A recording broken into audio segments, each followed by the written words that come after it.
Chelsea owners are doubting Graham Potter being the right guy for the job. Kante is back on the pitch, ready to go, and has a new contract.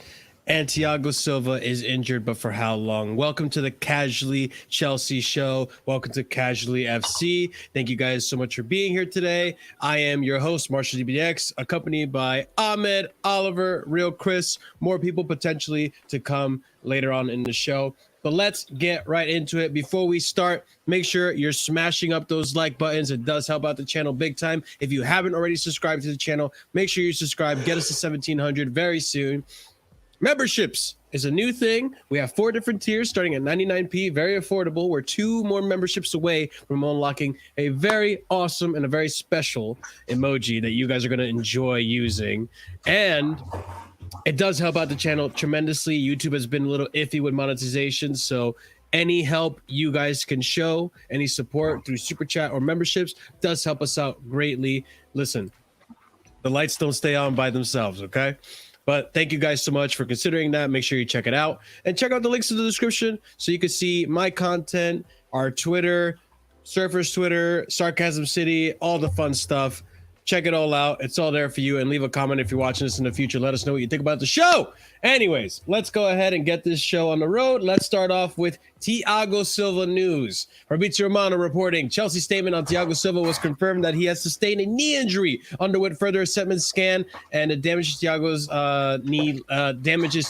knee ligaments. Thiago Silva will be out for 5 to 6 weeks. He'll try to return as soon as possible. Look, don't rush the guy. This is the first time he's been injured, I think, since he got injured in the Champions League. He got injured in the Champions League. I know that, but I mean that was at the end of the season, pretty much. I think that was the last time. We've been very lucky for an old guy. Yeah. I think he had a minor injury under Tuchel in the season after as well. It's lucky we saved him for that game, right? He only really goes out for like about days at a time, really. Like he doesn't really miss more than a week, I would say. He did have he had a pretty lengthy injury, like early Tuchel. I think he got injured against Spurs, and that's when Christensen came in and started a crazy run of form himself. So, but ever since then, it's been very, very infrequent. And when he has been injured, it's been quick. He's been back very quickly. I'm just gonna say, our defense is not gonna be as clean. Like our defense actually this season's actually been pretty good. It's been solid. I can't say for the rest of midfield and attack, but our defense has been very solid now. Now Silva's out for 5 to 6 weeks. It's gonna be a very bumpy road, and this is where it's not even gonna help Potter even more, man. Like he relies on that defense. So yeah. To be fair, I would say Fofana and Badiashile, even though they haven't they're good, but they're not Thiago Silva. Thiago Silva for me is probably being the best defender, centre back in the Premier League, Navy. No, I get that, but it would have been an eventuality that we'd have to move past Thiago Silva anyway. So Fofana, Badiashile right now in the fire zone. You know what I mean? It's time to cook, big man. But is that even the partnership though, or do they go with Koulibaly? Do they go with Koulibaly in one of those? Probably Koulibaly gets him. Yeah, I'm saying Koulibaly. We're probably going to see mistakes. We're going to see mistakes, Ahmed. We're going to see mistakes from probably maybe Badiashile. He's going to make a mistake in him. Badiashile will. Yeah, Badiashile and Koulibaly. Fofana can make a mistake. Badiashile Koulibaly was we saw Koulibaly, man. red card. Badiashile does not. I think it's on Koulibaly.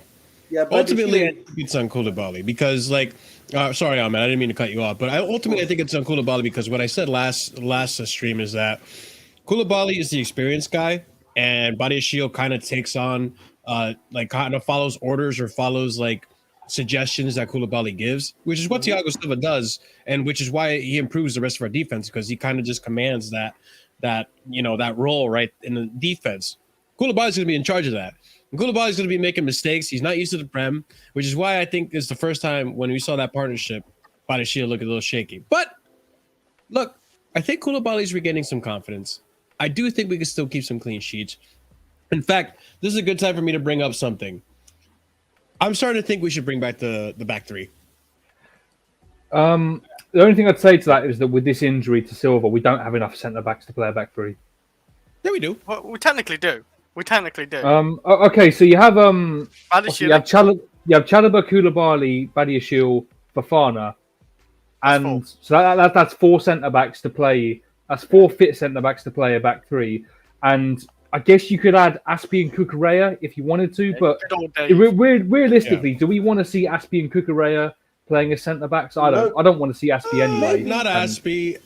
Cucurella. I think Aspi in a back three would work. Can it honestly hurt if Aspi? It's still not ideal. Yeah, I get that though. Yeah. I mean, I know I love Aspi and all, but like, even in the right centre back, he has made a mistake this season, Chris. If you recall. Right centre back this season. Yeah. I'm trying to think. Barely played. I know the moment in my head, but I can't think what game it was. What, Southampton? No, Aspi didn't play as a right centre back that game, did he? I can't remember personally. There was a game. We still got 3 top centre backs. I think, 3 good centre backs anyway. 3 good centre backs to play in back 3 if we do go back 3. But I don't think Potter will go back to a back 3 anymore. Anyway, I think he should though, because this is okay. Yeah. I just saw Alexis. Shout out to Alexis Kafka's View, right? He pointed out something on my way home that I thought was very interesting. When we were in a back 3, we scored over 70 goals. Ever since we switched to a back 4, we scored less than 20, I believe. Does that includes Tuchel, doesn't it? Of course. Okay. But I think with the back 3, you do get the best out of this team. I just find it hilarious though, because you're not the only one, Marshall. This is starting to become like a general consensus that maybe we need to go back to the back 3. The same back 3 that they called Tuchel a terrorist for, the same back 3 that was holding back this attack. And now we're here. We come full circle. So. I don't think it cracks me up. It's like these our fan base deserve this. Everyone that criticised in the back 3, you deserve this. On a real, you deserve back, all everybody. Listen, I don't think it's really. You had the audacity to say that these attackers were being held back by the system. Hey, respectfully, shut the fuck up. No, I don't think personally it's a back 3 or back 4 issue. It's not a back 3 or back 4 issue, guys. Like, if these guys are competent enough to defend the 2, it's great. If they're not confident to defend the 3, if they're not competent to defend the 2, then of course go to a 3. But I think Koulibaly and Fafana demonstrated, at least at Tottenham, barring like the chance that Kane got, that they were competent enough to hold it down. So it's fine. I generally think back 4 is okay. The only time I don't think it's okay if you have like an Aspi instead of like a Reece James at that point as a right back. But I think it's fine as it is right now. I think, as God of Frogs says here, it's best to just get the fullbacks higher up the pitch. We didn't see that enough against Spurs. James and Chilwell weren't getting far up enough, and they're a massive attacking threat on either side. So maybe that would be the main help. It would just be orders that maybe if Thingy tells them, Potter tells them to go out and be a bit more attacking, and then they can go to attack. Like Fafana's got pace. Koulibaly, I think he's got enough pace recovery pace to help himself out. So it shouldn't really be a problem. Even Badi hates it. You guys want to know a fun fact? I just did some research real quick. The 3 games that we won, Villa, AC Milan, both legs, we played a back 3. I'm gonna. Those weren't the last games we won, but that was our best run of form this season. That's under Potter also too, right? under Potter, though. Yeah. So what was the other game that we won after international break? It was not Brentford. It was Bournemouth, right? That was after the World Cup, but that was a back 4. That was a 4-3-3. Shaq, I don't think the back 3 is the reason why Chilwell always got injured though. Like, that's a freakish injury. I'm not talking about Chilwell's injury though. I could care less about his injury right now. No, I was just saying Shaq. Like, oh, you're right. Okay, never mind. Yeah. Okay, it was a back 4 for Bournemouth, but then it's kind of been downhill since then. So I don't know. I think Shaq. I think it is part of it to go back one. Not with the Chilwell one, but Chilwell is a big injury that can happen. Like the Chilwell was like a freak injury. It is a big injury. The Reece James I can maybe hear because he has to run up and down, and he's quite a big guy, and it can hurt his ankle. But considering we don't have Thiago Silva, it might not be a bad idea to go back 3. Well, in theory, we shouldn't have to worry about injuries anymore because these players are getting a day off every week. So, fair. But so with Thiago Silva gone, We'll see what happens. Graham Potter has to come up with some solution, and Koulibaly is likely to be the one that steps up because he is more of the experienced leadership role there. I don't know if Aspie's even ready to step into He's been alright the to be honest, lineup. man. He's been okay. Even the last game, he didn't look too off. Koulibaly, yeah. He's still shaky. Like, he had a good game against. Yeah. Who was it? Dortmund. Dortmund. Yeah, That I was didn't it. even Koulibaly. Tottenham, say to an extent. Yeah, the problem is like he's still having that moment. So it's like he had a good game against Dortmund, and then had a really like shaky game where he probably should have been sent off against that Southampton. I thought he still did Yeah. that right in that half because he did block all of the line. I know he said he should have got sent off, but like that happens. Like you can get away with it sometimes. But yeah, like he does need to watch his tackling for sure. But yeah, he needs to stop being rash. He just needs to focus more. But yeah, the thing for me is if we're playing a back three, who are you playing as the middle centre back? that's the problem. Koulibaly Maybe for me. Fofana. That's Fofana could do it, can he? No, I'm playing Koulibaly personally. Whoever He's you're got. having as the Wait, middle centre hasn't back, by Chalobah the done way, it too? I'd say it's probably going to be Chalobah, and whoever you're having as the middle centre back has to be comfortable enough stepping out from defence and basically being the like sitter. Wouldn't you think Fofana could do that then? I think he's good on the ball and quite calm. When Most of the time when he played in a back three at Leicester, he was the right centre back. Yeah. He was the right He side of the was. three. Even when he played in under a free for us, he was the right side of the three. Yeah, I The know. only one really who's had experience, and even when we've gone to a back three on occasion, under Potter, it's been Chalobah as the one that's been playing in as the middle centre back. Hey, we had AC. He could have been middle, but Well, he's gone, isn't he? So. yeah. Yeah, Chris. Way to bring him up. Way to bring down the mood. God damn. No, I'm kidding. Wait, we're Chelsea. We're Chelsea, man. Like we're literally 16-2. Like it can't get any worse. So, if anything, Well, I'm it can when you say comments like that, Chris. Anyways, I'm kidding. I'm kidding. No, don't tempt fate, bro. We're not looking to get into a relegation. Yeah, please scrap. don't tempt fate. Yeah.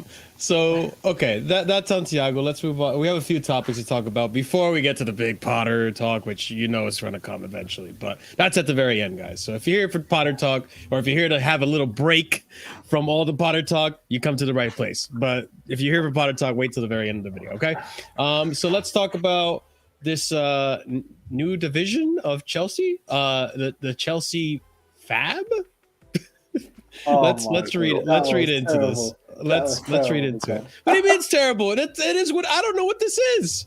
I don't know what Fab. Fan association, fan advisory board. Fan advisory board. All right, Fat advisory board. All right, whatever. Chelsea Football Club is delighted to announce the establishment of our new fan advisory board.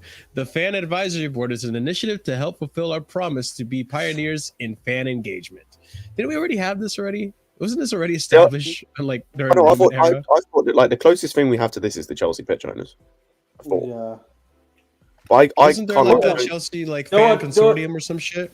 It was made. There was a promise that was made by the previous owners, if I'm not mistaken. But these guys said they would continue on. Where they would have three like fans in it, like essentially. But now it's like 6 according to these guys.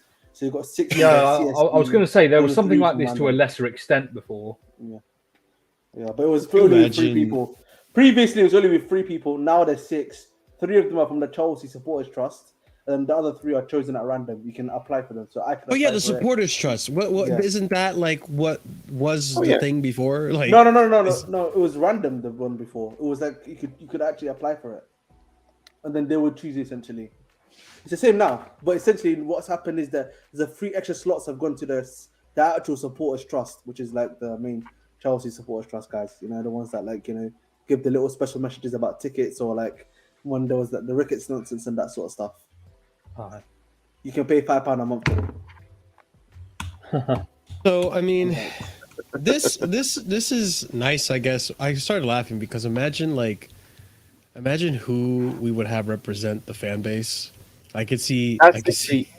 That's literally what I was thinking. Like, it's something I want to be positive about because it sounds like they are trying to get fan engagement. But then I think about our fan base and I'd think about the people that get involved. Don't let them anywhere near it, please. Please. Get me involved, man. Get me involved. Bro, can you imagine, right? The 3 people being involved, being like Johnny, Rory, and then like fuck knows someone else. Oh, like, I feel sorry for who was in that. like, so what's the point? Class You got ref. one stuck up prick. You got one stuck up prick who literally only just spouts stuff that's sensationalist to get views for his channels. You've got one guy who basically does the same thing but just for mount all the goddamn time, and then it's all depend on whoever else you get. Like it's literally just going to achieve nothing. That's the only problem. Like the idea is like quite good, but yeah, it's just like I don't know how it's going to work in terms of like the. Do you think there's do you guys think there would actually be any involvement with the actual club itself, or do you think it's mostly just like it's a thing so that the owners can feel out what the fans are feeling in the moment with the club and how the process is going? The way I read it is that they call it a fan advisory board. That implies giving advice. Advice doesn't have to be taken, so probably PR. Just like a little thing of it's just like a little thing of a suggestion box. You know, like how at sixth form or secondary school, they'll be like, "Oh, here's a little suggestion box to put in stuff that you think would make school better."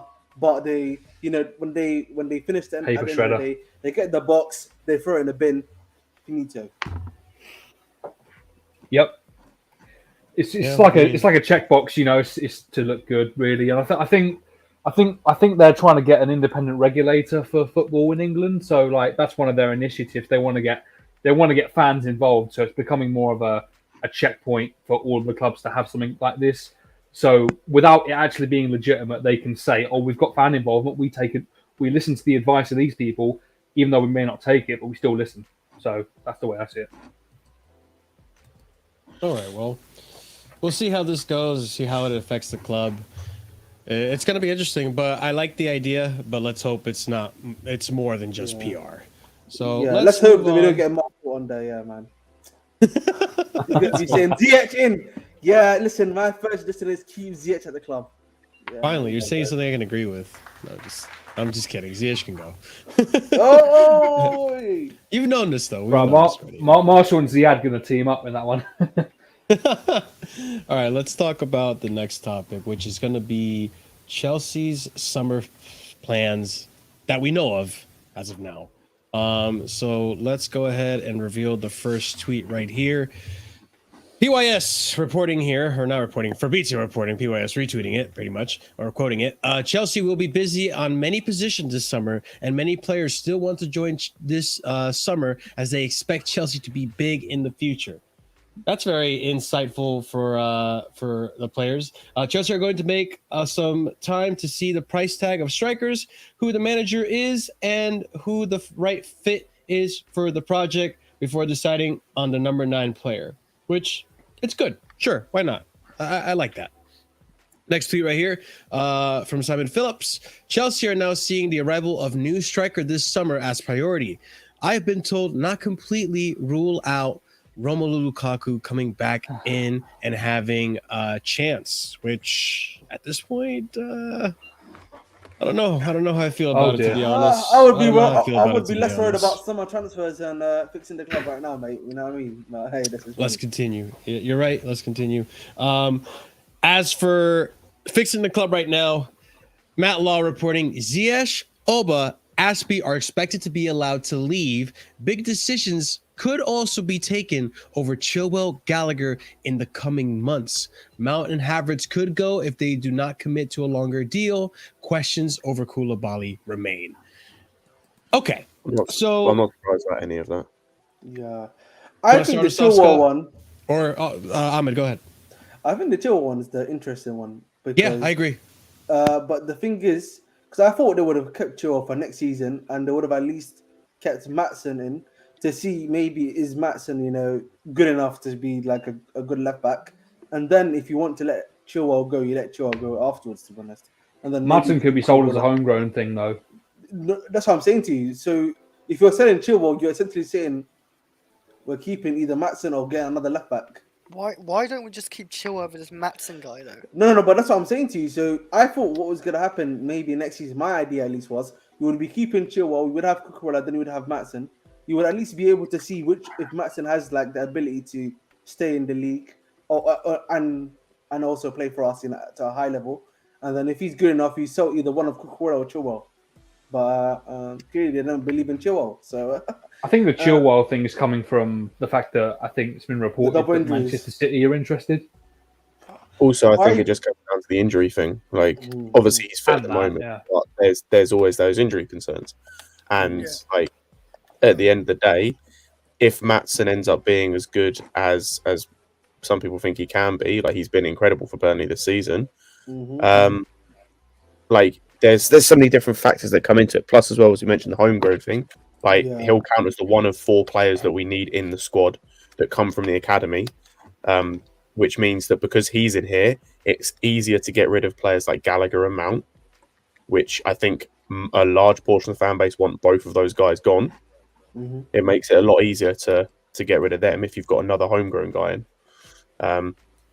So I'm all for kind of everything about this. Like the Chilwell one, I'm happy either way because like we'll get a good fee from him anyway. If it's a good fee, I don't think I'm that one is another one, man. Everything about this tweet, like it's Matt Law to take it with a pinch of salt, but I'm happy either way. Because like Gallagher, I want gone anyway. He doesn't fit. And we can get a good fee for him. Koulibaly, I don't care less whether he stays or not. Like our centre backs are sorted anyway without him. And if we do decide to go back in for Gvardiol, then I'm taking Gvardiol over Koulibaly. Then Mount and Havertz can both fuck off, the pair of them, go to elsewhere. And then Ziyech, Aubameyang, and Aspi, like I think we all expect to leave. At least for past 15 minutes. Hey, and it looks like Ziyech is leaving as well, man. Hey, that's the good news. Well, Ziyech wants to leave, so I'm not gonna hold him. I'm just doing it. That's been obvious. Ziyech is still in contract, right? We can still sign for a little bit. He's still got all the players are still in contract. There's no. I actually don't know whose contract expires at the end of the season. That's a good point. Apart from Kante's.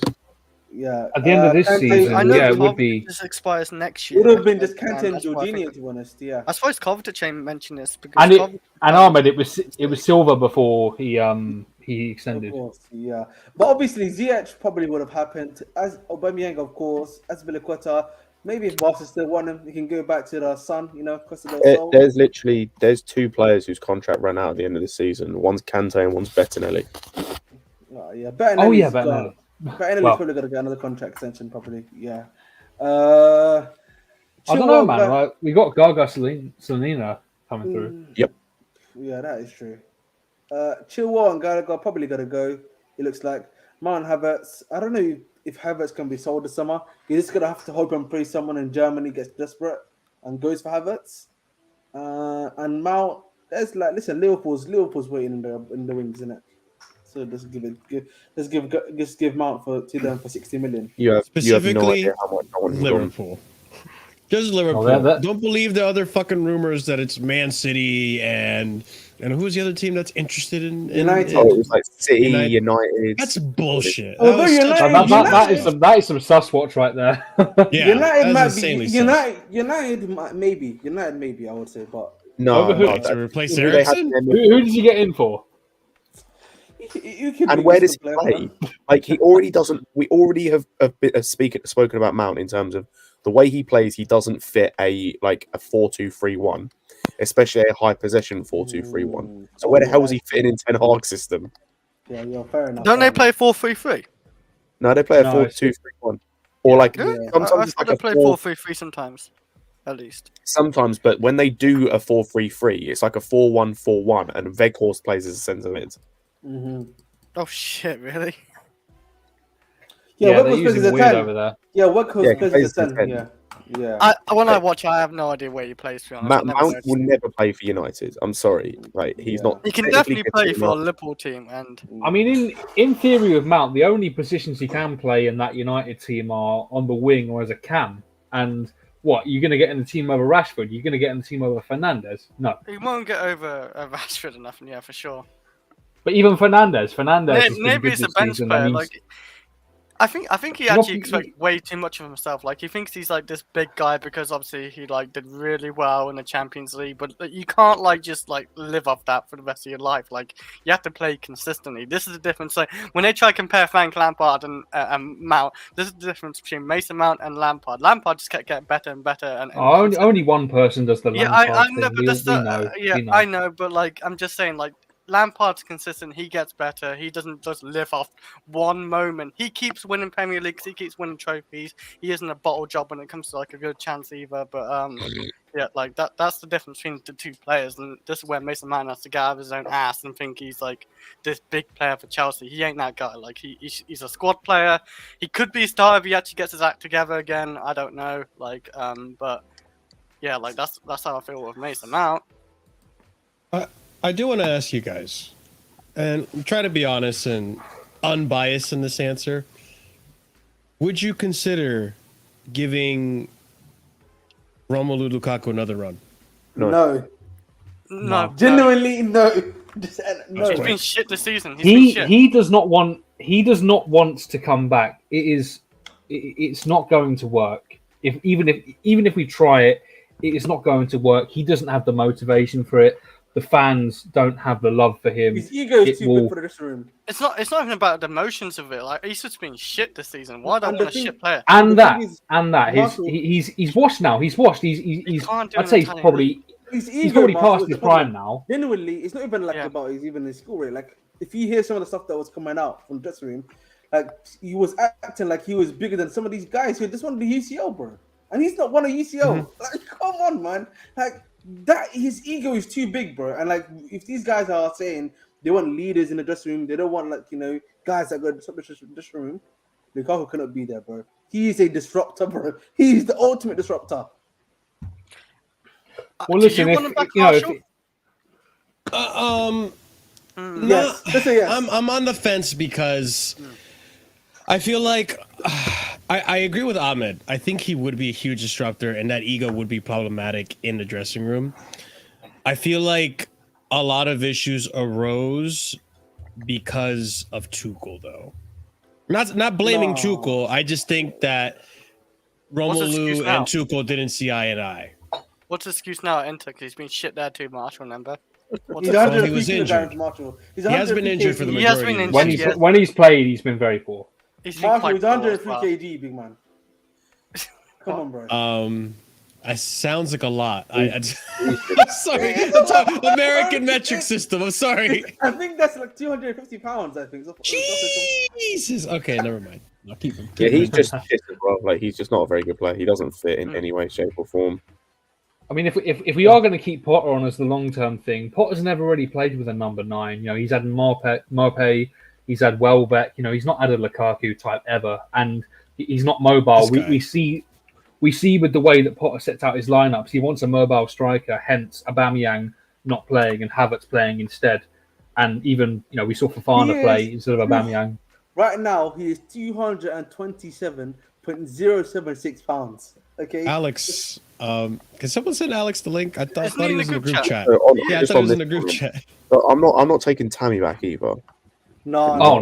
Yeah, no, but he would. I think I agree with this though. I'd rather Tammy than Lukaku actually. But I'd rather none. Bambi on ice. I'm not taking Bambi on ice. I mean, with that, you're just trading out Lukaku's terrible antics backstage for in the dressing room for Tammy just not being able to head the ball. Where's the shit yard? Bambi on ice, bro. You thought Havertz around on the floor. Tammy Abraham, he's gonna be giving you a new level, man. I mean, you know what's Take sad me back. though, Ahmed? You know what's sad though, Ahmed? I think Tammy was the last Chelsea player to score more than 10 goals in the Prem. We talked about this. Yeah, he was. I don't care. He was still garbage. How I can tell he's bad, by the way.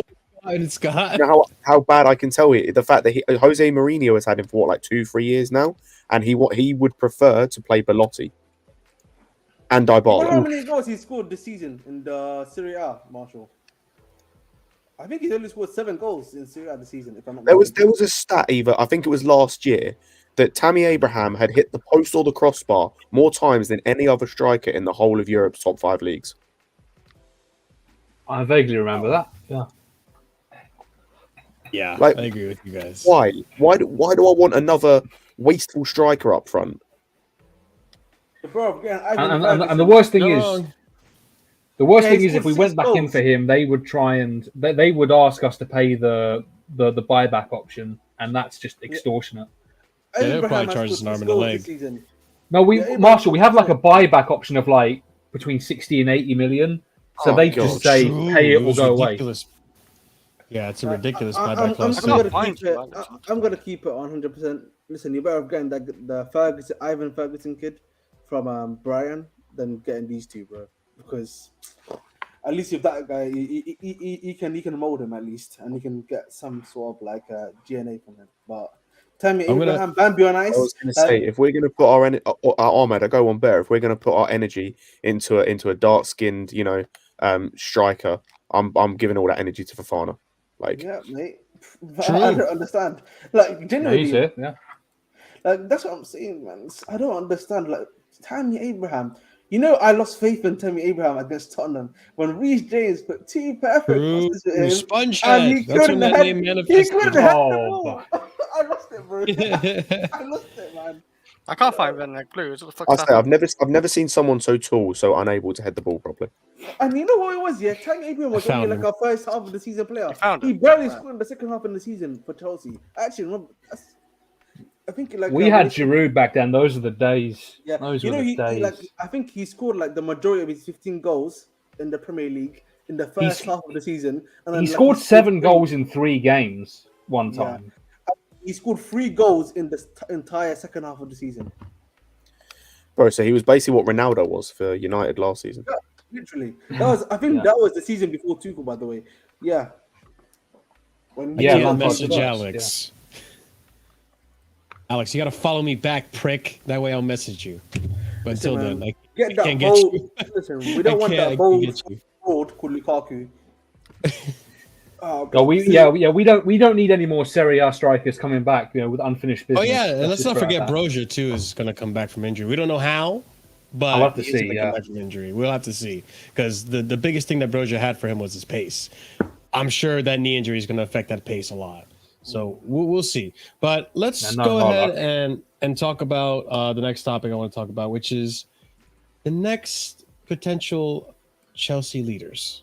Okay, so a little bit of a debacle going on here with Chelsea leadership, and it's a little bit frustrating, but bear with me. All right, so let's go ahead and start this off. Simon Phillips reporting, I understand that Raheem Sterling is also under consideration to take captain's armband in the next few matches. As it stands, both James and Sterling are the players being considered to take the armband temporarily. Not Mason now. Okay. I like this. I'm not opposed to this. Both experience. Well, James knows Chelsea through and through. And Reece James has already been captain.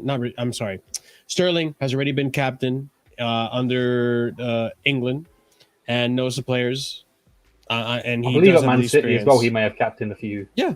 So I am not opposed to it. I see the leadership qualities in him. Definitely not opposed to it. Moving on to the next tweet. This one.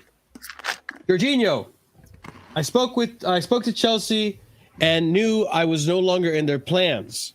Sometimes you accept you are out of the project and things must come to an end. Look, it's really unfortunate Jorghino left. Now he's playing really well and doing all the things that Chelsea fans were always complaining he didn't do over at Arsenal. Why is anyone surprised? Like, he did this. This is what pisses me off, and this is why, like... And he was one of our leaders, mind you. That's why he's in this conversation. It's really annoying because, like, I do kind of get the point that people have, like, he's now gone. Like, we should probably stop talking about him. It's just annoying because he literally fits. Like, obviously, I'm not going to say he literally turns around, like, our team.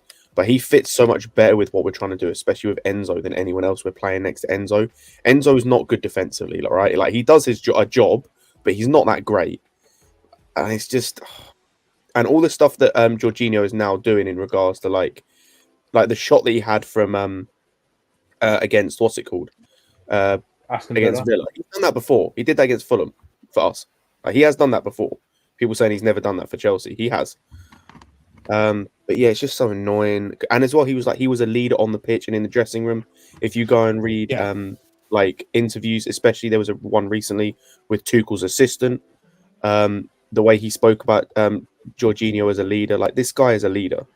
Like, this guy in off the pitch and on the pitch was a leader and was a guy you could depend on. And I think Potter would be in a better situation in terms of like off the pitch in the dressing room if there are any problems with someone like Jorginho in the team or like in and around the thing and let's not forget, Scott, the reports that a lot of these players were actually a decent amount of the players were upset with his absence when he left. There was reports about that.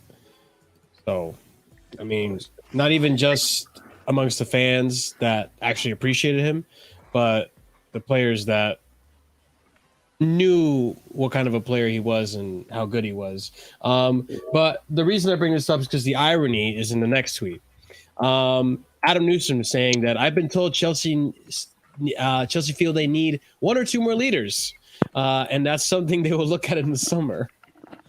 We had Jorginho as leader. Exactly. You got rid of Jorginho. Did you wait for me to come? That's the reason I actually didn't see, honestly. Like, you're blowed out. I didn't even see, but he was a leader. No, he was a leader.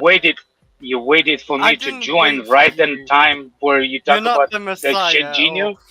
You ain't the Messiah. Jorginho. I mean, he's doing great at Arsenal, isn't he? He's doing great where? At Arsenal.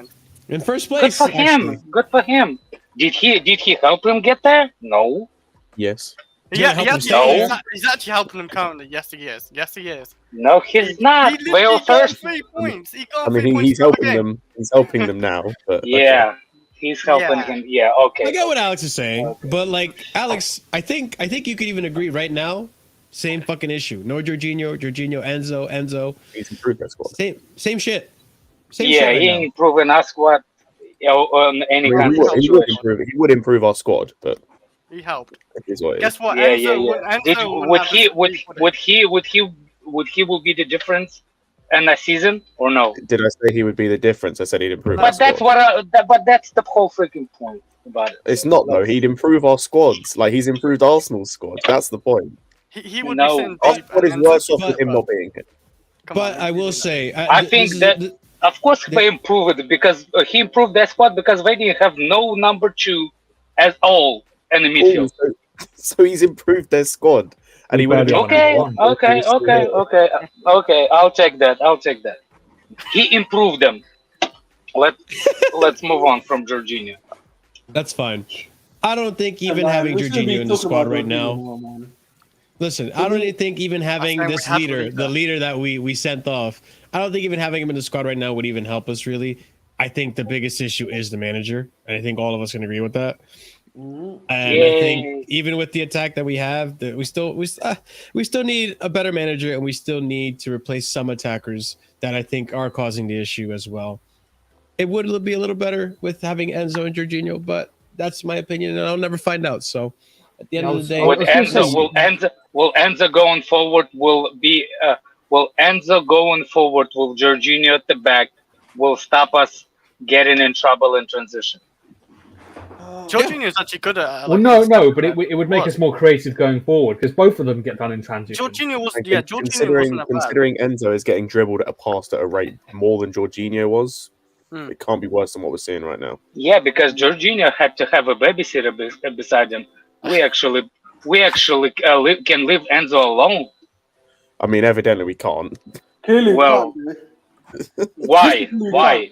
I mean, literally look at the Dortmund goal. He's been dribbled past more than anyone else. We know without Jorginho and the Dortmund goal, Jorginho's getting slaughtered by our fan base. What kind of fucking shoes are those? And I don't even blame Enzo for that situation. What shoes is he looking at? It's our tactics. What? There is nobody. I'm coming to play. I was gonna say, what shoes are you looking at? He has a shoes with a zipper in the back. I was like, what the fuck? They're probably Nikes. But I'm saying, if we had like Jorginho sitting deep and Enzo above, that would definitely help Chelsea's midfield problem. But we lost one. But don't we have the same thing before Enzo showed up? Midfielder in the back and midfielders up top. Someone like Enzo by Jorginho, I felt, but we. No, but you see, God forbid we can find somebody better. God forbid we can find somebody better to be in the position than Jorginho in that position. But we haven't, but we. Well, that's fine for the summer, but we have 6 months left. Those are the this is the people. This is the people that like seriously still praying of the eggs go front if they left them. Like you, the bitches. I personally think that we just need to get someone that plays of the ilk of Jorginho next to Enzo. I don't care if it's Jorginho. I don't care if it's I'll take a Declan Rice plan. Moise Caicedo. I don't know about Declan Rice. For 50, 60 minutes, I would take it. No, I can't. Like, especially after recently, I don't care about anything else. The main thing I want from whoever's going to play next to Enzo is someone who's going to demand the ball under pressure. Because watching that Tottenham game pissed me off, where you've got both midfielders and Enzo and was it Kovacic he was playing next to? It was Ruben.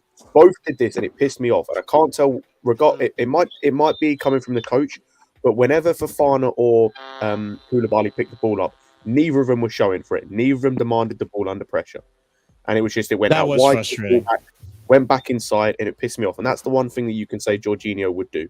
Always wanted the ball under pressure. The common theme of our build-up was to pass it to the fullback and try and do a ball down the line, but it got repetitive so quickly. It's so predictable. I think we should do the maybe slightly different.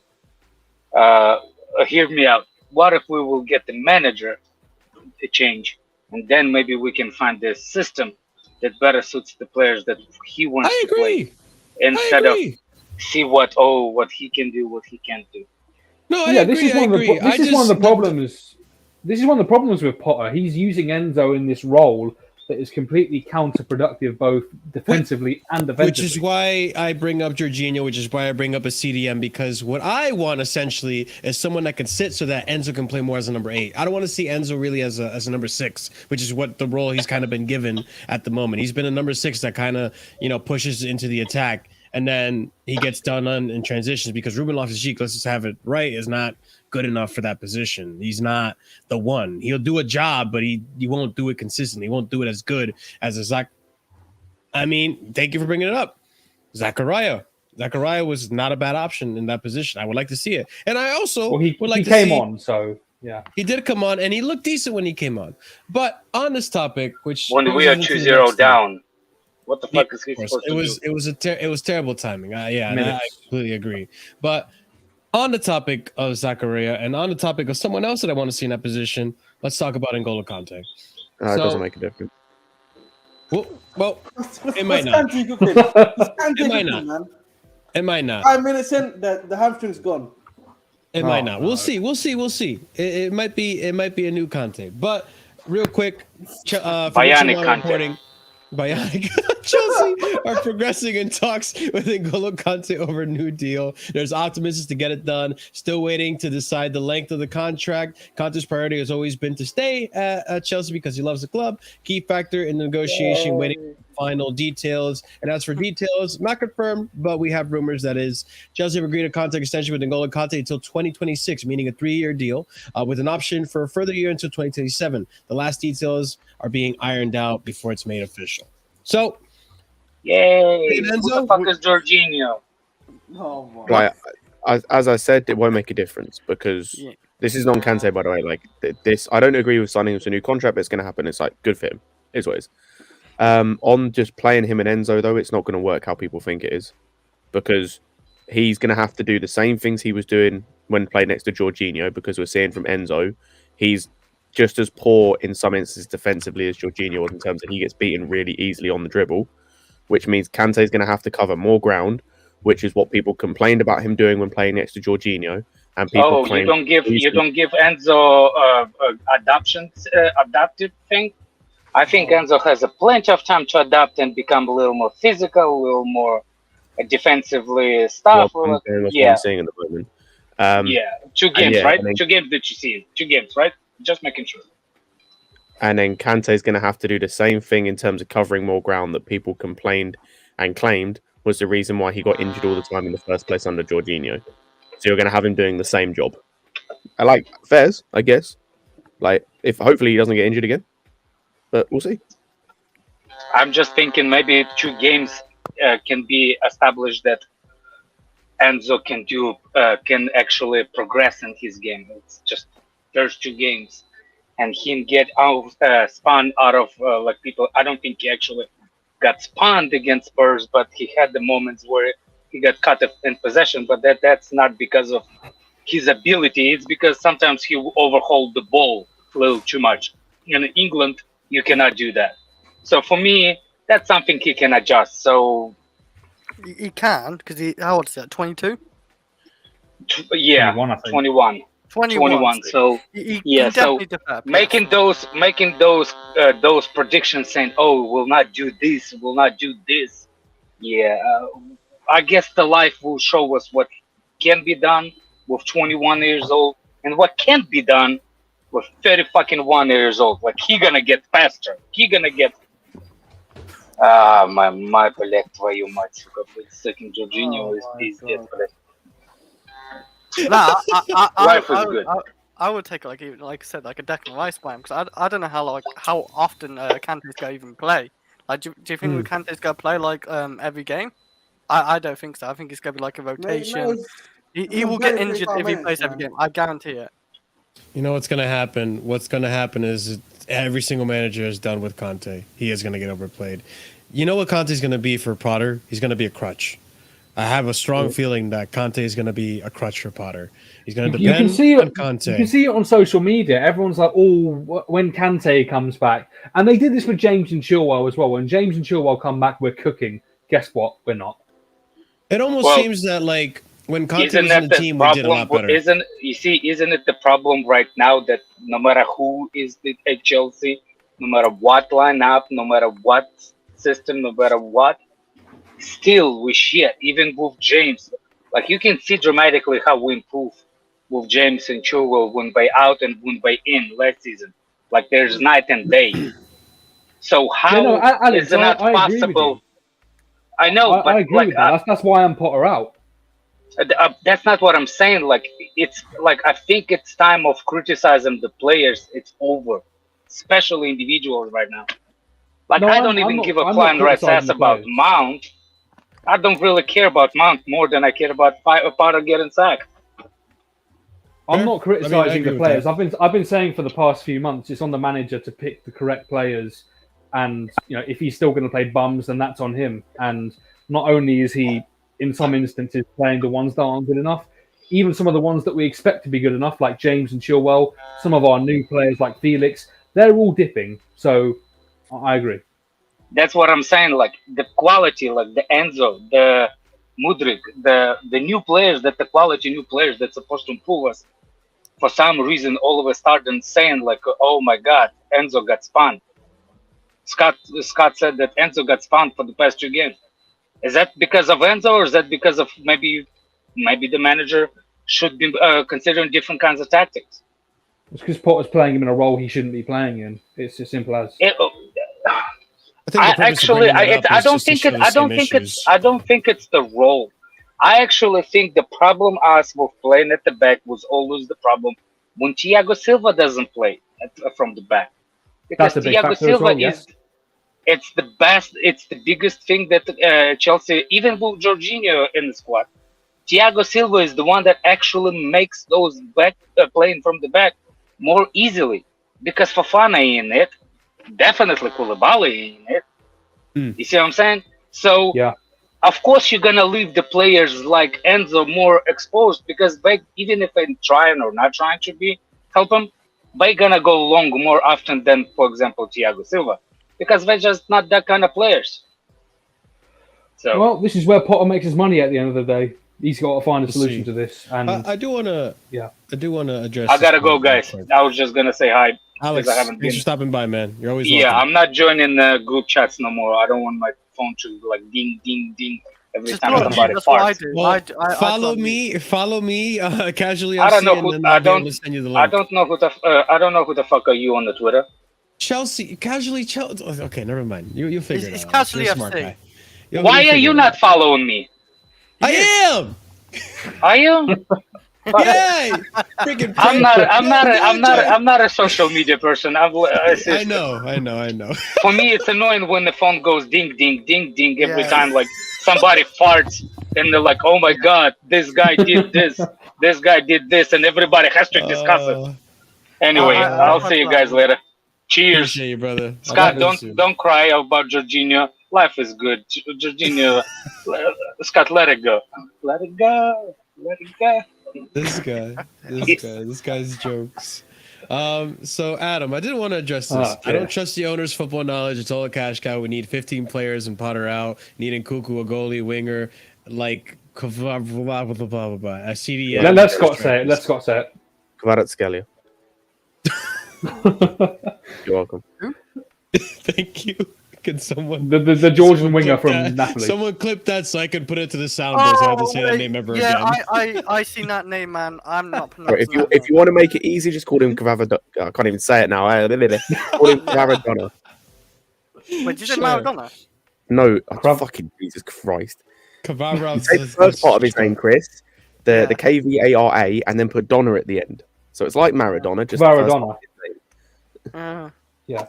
I'm just call him. It's like his name got smashed on the keyboard. I saw. He's Georgian. Yeah, that's true. Didn't hit it. All right. My point in bringing this up is that, first of all, you don't have to worry about the owner's football knowledge. They hired people so that they don't have to put their football knowledge onto it. The only thing that is on the owners is whether or not they're going to sack his manager. And you have Vivel. We'll talk about it, but we already have Vivel touting that he doesn't trust this guy. Also, where are you getting 15 players from? I think you're just being hyperbolic. We do not need 15 players. We already got so many. Wait, but hey, 15? I appreciate you watching, brother. No you worries, don't no worries. need 15 players. Yeah. All right, I'm going to move on to the next topic. Let's talk about Sterling. Sterling is apparently upset. Well, let's see if it's true. Anyways, we have Simon Phillips reporting. I understand that Raheem Sterling is another player considering his future this summer and may well seek a move away already. Sterling hasn't become fully happy and content at Chelsea since his move from Manchester City. Probably because you fired the manager that he wanted to come here for. Anyways, that's pretty much it on Sterling. Let's go ahead and discuss that. I swear I've seen Raheem Sterling still has no desire to leave Chelsea in the summer. Apparently, it's been debunked. Conflicting reports. There are conflicting reports. I thought I saw Paez tweet that earlier. Ah, shit. Actually, I believe I heard on Lewis's stream that I think his agency might have commented and saying, there's not going to be any review of Sterling's position at the club, and he's signed up for the project. That might have been a thing. I'm paraphrasing from what I heard on Lewis's stream. So in that case, great, because he's a good player. No, I was gonna say, if all these players want to leave or unhappy and all this, it's gonna be a lot easier to sack the manager. We know this in history, Potter will get sacked if all these players are saying they're unhappy, they don't believe in this project, they will complain to the owners and the people higher up because, if all of them are unhappy, it's just downhill from there. I could see at the very least that Sterling is not buying Potter because, like you said, he came here for Tuchel. Tuchel is the world-class manager here. Respectfully, you're not going to downgrade from Pep Guardiola to Graham Potter if you're given that opportunity, up front, which it wasn't clearly here. Sterling didn't. I'm guessing Sterling didn't know that we were going to move on from Tuchel. So here we are. A lot of players probably knew. No, and again, that's a big problem with the whole process that the owners went through in the summer with, spending all that money on quote unquote Tuchel players and then sacking him. I mean, there's no respectfully. Just Potter out. Yeah. By the way, apparently on this, by the way, I think there was another report that came out today saying that apparently this isn't true. That he's happy with being. There's conflicting reports. I can see if it is true though. I can see it being true just because he came here for Tuchel. He came here because I think he trusted Tuchel would get him back to another Champions League. And I mean, I think Sterling has won a Champions League, right? Sterling hasn't. No. Sterling hasn't. Yeah, so that's the one trophy. That's kind of one of the trophies that's escaping him. I'm sure he wants, and I'm sure he believes. League. We're still in it. We'll see, but yeah. So and the way I see it as Sterling. well, if we're considering making this guy the temporary captain, there surely can't be unrest behind the scenes. I'd imagine you'd want to pick someone that's happy to be there to be a captain. You don't want a person in two states of minds. I think that would be stupid. Yeah, and personally, I'm sure there's fans that are not phased by this and want Raheem Sterling out. Minerals. But personally, me, I think Sterling has been one of the brighter signings that we've brought over. Yes, he's been underwhelming in terms of stats and results, but I mean, I think a lot of that. He's been underwhelming in terms of stats. I'm fairly sure he's still our top goal scorer or joint top goal scorer. Probably best output, I'd say, combined output. I just think he's one of the players that, out of all of our attack, most of our attack, is more inclined to play a good game and look like he's going to score. But again, he's looked good recently. He's looked good recently. That Southampton cameo was pretty much the only slight bright spark in just I don't think he's bad. By the way, I was right. Sorry to interrupt, Chris. He is our joint top goal scorer, and even if you put goals and assists together, he's joint top for that as well with 9 in all comps. And he's barely played. Like, he's been getting injured. Well, he's been injured and he's played wing back at times. Yep. No, but he's a winner. He's a good player. Like, he ain't gonna like back this pot of shit, is he? Like, if he keeps like getting results of like loss after loss after loss or draw. I remember I heard. Do you guys remember Kieran Dyer and True Geordie? The comments about Tuchel being on a completely different level to Potter. No, I've heard people speculate, and I repeat, speculate that maybe Sterling was the person that Kieran Dyer talked to. Either way, there probably is someone in there that definitely isn't happy. So Sterling could very well be behind the Chelsea project, just not the manager. So I think that's a distinguishment that some people will have to make in order to properly understand the situation, I think. Well, speaking on people and players not being happy, here's one that we speculate isn't. Kovacic. So let's talk about recent Kovacic rumors that have been coming up. Matteo Kovacic has attracted the interest of Manchester City, with midfield facing a big decision over his Chelsea future. This is coming from Matt Law of The Telegraph. I guess we've kind of known this since Tuchel got sacked, that he wasn't very happy with the sacking. He doesn't like the chopping and changing of the staff. Just don't think he likes what the new owners are doing. And it's very unfortunate. This is a really... Look, despite his form, we know what he's capable of. We've seen what he's capable of. We've seen the best of him under Tuchel. And we've even seen such bright moments of him under Lampard and Sarri.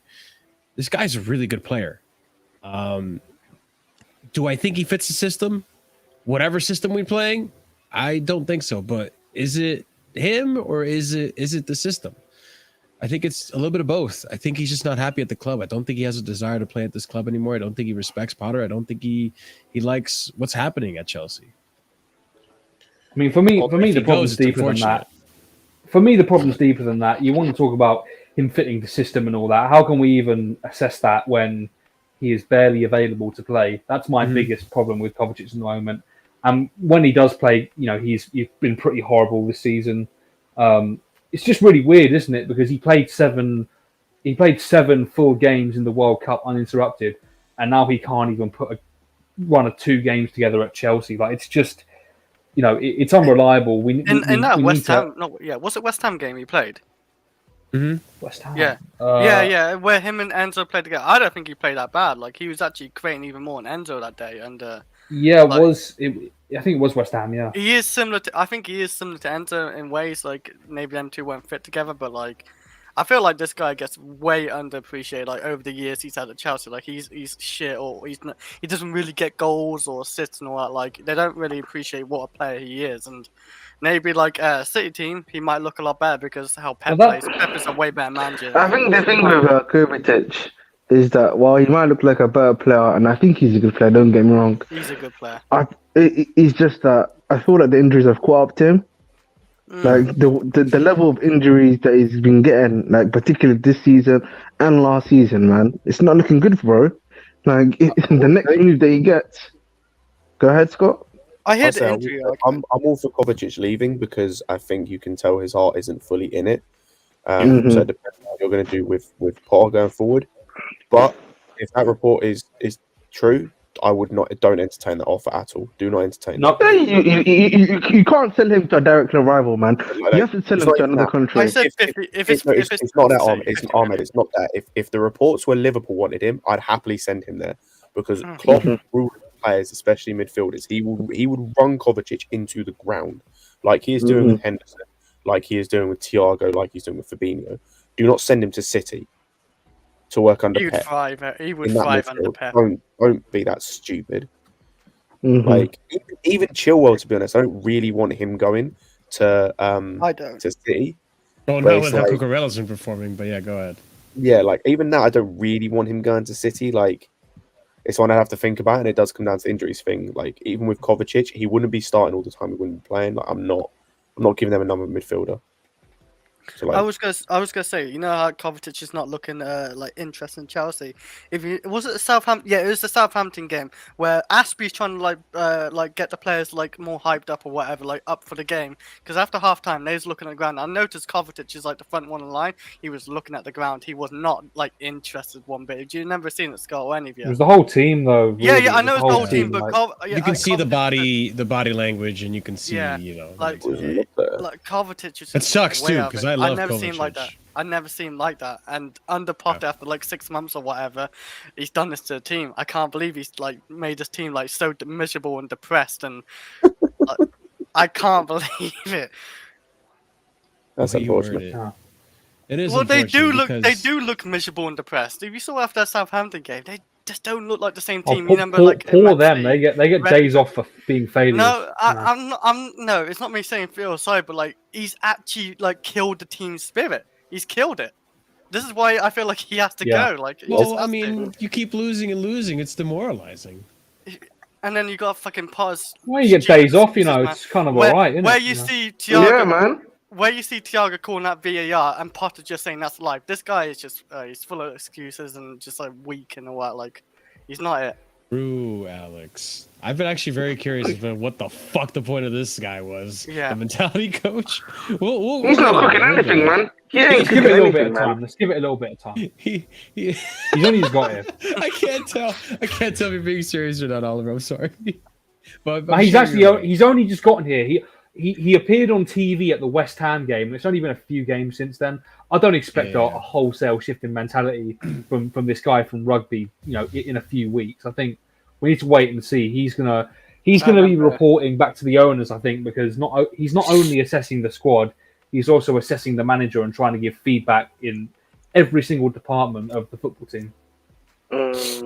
All right, so before we move on to the next topic, I want to remind you guys, 61 of you watching, make sure you're smashing that like button, help the channel grow. Make sure you're checking out our membership starting at 99p, 99 cents for the Americans. It helps the channel out a lot. YouTube has been doing a lot of nonsense with demonetizing recently. I don't know why. They want to keep us down. That's life. That's life. That's YouTube. That's the way the cookie crumbles, man. Yeah, that's the way the cookie crumbles, unfortunately. But help us out. So be a member. 2 more members, and we get a brand spanking new emoji for you guys to use and spam in the chat. It's going to be a fun one, I promise you. And also be sure to check out the links in the description, all that fun stuff. And subscribe. It's free. But let's move on to the next topic that I want to bring up with you guys, and that is Pulisic. There's a price tag on Pulisic. Could you imagine that? We might actually sell this guy. All right, so let's go ahead and discuss Pulisic. I don't know about the MLS, but Chelsea has set a price tag to £35 million to sell Christian Pulisic. That's according to Fabrizio Romano. Let's see if there's anything else down here. £35 million. That's fair. That's fair because this T-shirt name. It's a 40 million euros. He's a good T-shirt sale because he is huge American, right? Marshall. He sells a lot of T-shirts, like he does. So that's fair, like 35 million, 40 million. I don't know how long of a contract he's got left, but that sounds. He's got 1 year left in the summer. That's still fair. That's fair then. That's fair.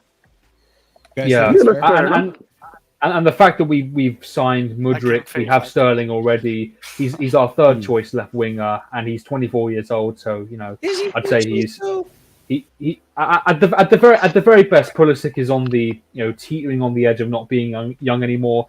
If we're being realistic, though, he's probably not young anymore. So, this definitely makes sense. He's not done. He's not done as well as his price tag would suggest at Chelsea. So, it's just time to move on. It's quite natural. That's the best thing at Chelsea. Yeah, And literally, hamstrings are made out of like cookies, man. They just snap so quick. So He hasn't actually really got like. Okay, he did get injured this season, but he was doing so well until that injury. Like he Bro, he literally played 2 90-minute matches and he decided to die. Yeah, That's maybe real, guys. he shouldn't be starting every game. That's why, because if he starts like 10 games in a row, he's definitely getting broken. Maybe I don't know. Like, Well, this guy was starting off the bench and he's alright. The moment he becomes a starter for 2 games, boom. I'm out, man. Hello, medical team. Want to go out for a couple of nights? This is exactly what's going to happen to Kante when he eventually gets back and signs his contract. So, yippee. If Kante gets a 3+1, as people are saying, that is a ridiculous contract. I can't lie to you still. I agree with that actually. Yeah, like that FA Cup, he was looking so good as well. And yeah, the injuries, like that's what can injuries do to players. They just make them worse. And look at CHO as well. CHO is just shit. Like he let's can't not do. mention that body, He can't even do. Let's not mention him. Different discussion for a different day. If you start talking about CHO, I might get a bit too angry, bro. Because like I saw his interview recently Who's your guy? about the Bundesliga. Yeah. So, like, shit, wait. You rip into ZH and you rep CHO? No. As in, like, I hate CHO. Sorry, not like hatred as in like I hate the player. The guy. Word. Goddamn. I can't really hear you because you're like watching an interview on Football Daily. This man's walking through a storm. He's trying to find Bro, any you're person. underwater, man. You sound like He's trying to find any person, any bid for GH, man. He's out in the prowl. That's what he's doing right now. You rep CHO? Yeah, no, I was saying quickly, on the channel one, I saw an interview of him talking about how the Bundesliga is so attacking. It's got this high line, it's an end-to-end, and I was like, he's not over scored 1 goal, mate. He's only got 1 assist. So shit now. That's pretty bad. I can't believe we Since White's returned, now that White has returned, that brother's not even touched the starting lineup, bro. Our post World Cup. Yeah, we'll see. I mean, like what's funny is that in the summer, CHO's gonna come back. We're gonna get to see CHO in a Chelsea kit again. So. No, he's gone, bro. He's getting sold. We're gonna try and sell him. He's once gone, again. Callum is another one of those players who would come under the criteria. We're gonna try and move him on. Yeah, man. Well, let's hope. Let's hope he doesn't get to touch grass at Cobham. The fake 1v1 demon, man. It's over for that, brother. It definitely is over. There's no way, Marshall, he gets back. The best, when he under Tuchel, the best moments he ever had was playing at actually wing back. He can't play attacking. He's awful. Ooh, true. He can play attack under certain circumstances. Just don't put him anywhere near the goal. Just don't put him anywhere near the goal because the guy cannot shoot. He can definitely create as a winger. Centre back. He can definitely create as a winger. Don't put him anywhere near the goal. Where a basic football. Chris, I'll do you a favour here, Chris. He's a worse finisher than Werner. I'll do you a favour. He shoots like a centre back. There you go. Have you watched Bayern Leverkusen this season? If you watch, who's the worst finisher? CHO or Havertz? CHO. It's got to be CHO. Yeah. Come on, man. It's got to be CHO. It's close, though. You had to think about it. Close. Yo, CHO in the Bundesliga, he's lost his creativity, The one where he used to be able to take on people. He doesn't take people on anymore. He can't take people on. He didn't really have creativity, really. He just crossed the ball. That's why he's good at wing back. He's a creative. Chris, he's a creative winger. Rich James is more creative than him. He's a fullback. Okay, but so is Trent. It's not all full. Yeah. No, but Trent can't defend. Rich James can defend at least. He's a right back. We're talking about James versus CHO, and you're bringing up defending. No. But I'm saying he's a fullback, who's actually a defender who can create way more than him. This is why CHO played wing back because all he can do is whip and across, and that's all he could do really. He can do nothing else for us. Well, if that was the team, then fair enough. But yeah, I just didn't rate it. It's not good enough at the end of the day. It's not good enough. But speaking of players in front of the net, and one that could potentially be good enough, but we're not going to get him because illegal things. Oh my god. Let's talk about We'll get him Ivan in 6 months' Toney. time. Ivan Toney accepts breaking FA betting rules and faces lengthy ban. Does anyone know how long the ban's for yet? 6 Has it been months, I revealed heard. yet? 6 months. Ready for Probably Chelsea. 6 months apparently. 6 months. Wait, if it's Ready 6 for months? Chelsea. Yeah. Sorry, 6 months. Yeah. Yep. Sign him. Yeah. Sign him. Yeah. Wait. We get that clearance discount price. I would take it. I'll He's a better I'll striking guy. I'll read the article briefly just to see if it's actually mentioned in there. Hold on. Yeah, it's like he's looking at Ivan Toney's looking like a minimum of 6 months apparently. So it could be longer, but apparently this is not even meant to be leaked. And like he put an Instagram post out saying that the FA shouldn't even leaked anything that's been happening, and that they're sort of questioning why it's being leaked. And the last time that happened was like at the World Cup, just before the World Cup, where he could have been selected. So he's basically saying sort of there's like some sort of bias going on. So he might bust case, like by discrimination. You never know, right? He won't need to do any more bets when he comes to Chelsea. Todd Bowley give him like 180k a week or something. It's gonna be way more. Just make him the sponsor. Just make him the head image like of what's that thing that they have in the US? No, yeah, it's the famous one though. I forgot what it's called. They see it all the time. Wait, what are you talking Like about? The betting company? Yeah, what's the famous betting company from the US that everyone uses? Oh. No. In the US, it's the famous one that they use for the NFL. Yes. Make him the dark skin mascot for Chelsea. Make him the mascot of DraftKings. Yo, that would be funny, man. But seriously, like, I wonder if he'd be like a little bit. He probably won't be because it's Chelsea. Let's be real. But like, I reckon Brentford will give him up for like 60 to 80 million. No, he would drop in price. He'd probably go for 40 million now. I don't know. 40 to 50. It's Chelsea. Like, they know Chelsea have money. They know Todd Bowley splashes the cash. Like, but his price is going to drop whether you like it or not. For the amount, it'll be suspension time. I would love it to drop. It's not like it or not. I would love for Ivan Toney for like 40 million. But no, let's be real. He's suspended. Right. No, I don't care. He's suspended. Suarez suspended. That's gonna drop his price. No, it doesn't. I guarantee you, it doesn't. He's English, yeah. He's consistent in the Premier League. He scores goals, and they know Chelsea need a goal scorer. They know Todd Bowley spends money. It's not gonna be 40 million. I guarantee you. You bring up good points, Chris. But don't you think it's still a little problematic to have that under your belt? No, it was a little bit of a problem. It's Chelsea, man. We're chaos. Did you even listen to what I said? He just said no before I could even pitch what I said. No, that's what I'm saying. Like, literally, like, this guy has got a prior right now. Like, they are clearly going to be... We go back to this, yeah. When we go from this, Brentford won 80 million. Yeah, tell me he's 34 million then. Tell me. He's English as well. 80 million, but it's probably 60 million. No, listen. Right now, he's probably worth 80 million. But after the results, and he gets proven guilty, his price is going to get dropped. His price is going to drop. Why? Let's be real.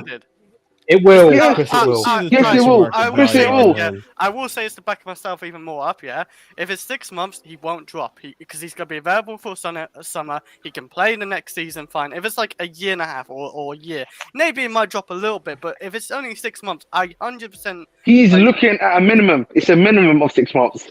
It's not gonna be just 6 months. It's gonna be probably more than that. It's a minimum right now. He's like if it's 6 months, yeah, I'm telling you now, it's 60 to 80 million. If it's 6 months, it's only like a ban where it doesn't even affect Chelsea. Well, it doesn't. So affect us. right now, Ivan Toney's value on transfer market is 45 million euros. No, that's what I'm saying. This is transfer. All right, look, one yeah, second. But Let me go Brentford transfer will market hold. for you. Let me go transfer market for you. You continue, yeah, and I'll bring up some players. Brentford will hold a different valuation on the player. Yeah. Don't. But 80 seems pretty. He probably is worth 80. He's worth 80 million though for Brentford. Right now, that's what he's worth for them. Marshall, you make out that's ridiculous, but like, look at the market right now. We saw Nunez go to Liverpool for 85 million. You know, and I personally. I personally take Brentford, Ivan Toney over Benfica, Darwin Nunez. Mudryk is worth 40 million euros on transfer market. I just had a look at Mudryk, and we paid 100. 100 million euros in total. Well, that's the thing. Contract, What's it How called? What do you long think? of a What do you, contract is what do you Toney think on right Tony? now? Does What do you anyone think? know? Wait. What do you think Tony's gonna be on when he comes to Chelsea? What do you think? But wait, okay, hold on. How long of a contract is Toney currently on right now? Tony. Does anyone know? Because we would have to Chris, buy you out can his check that on contract, Transfer right? Markt. All right. I'll look at his contract. Can you? Yeah. Because that's the one.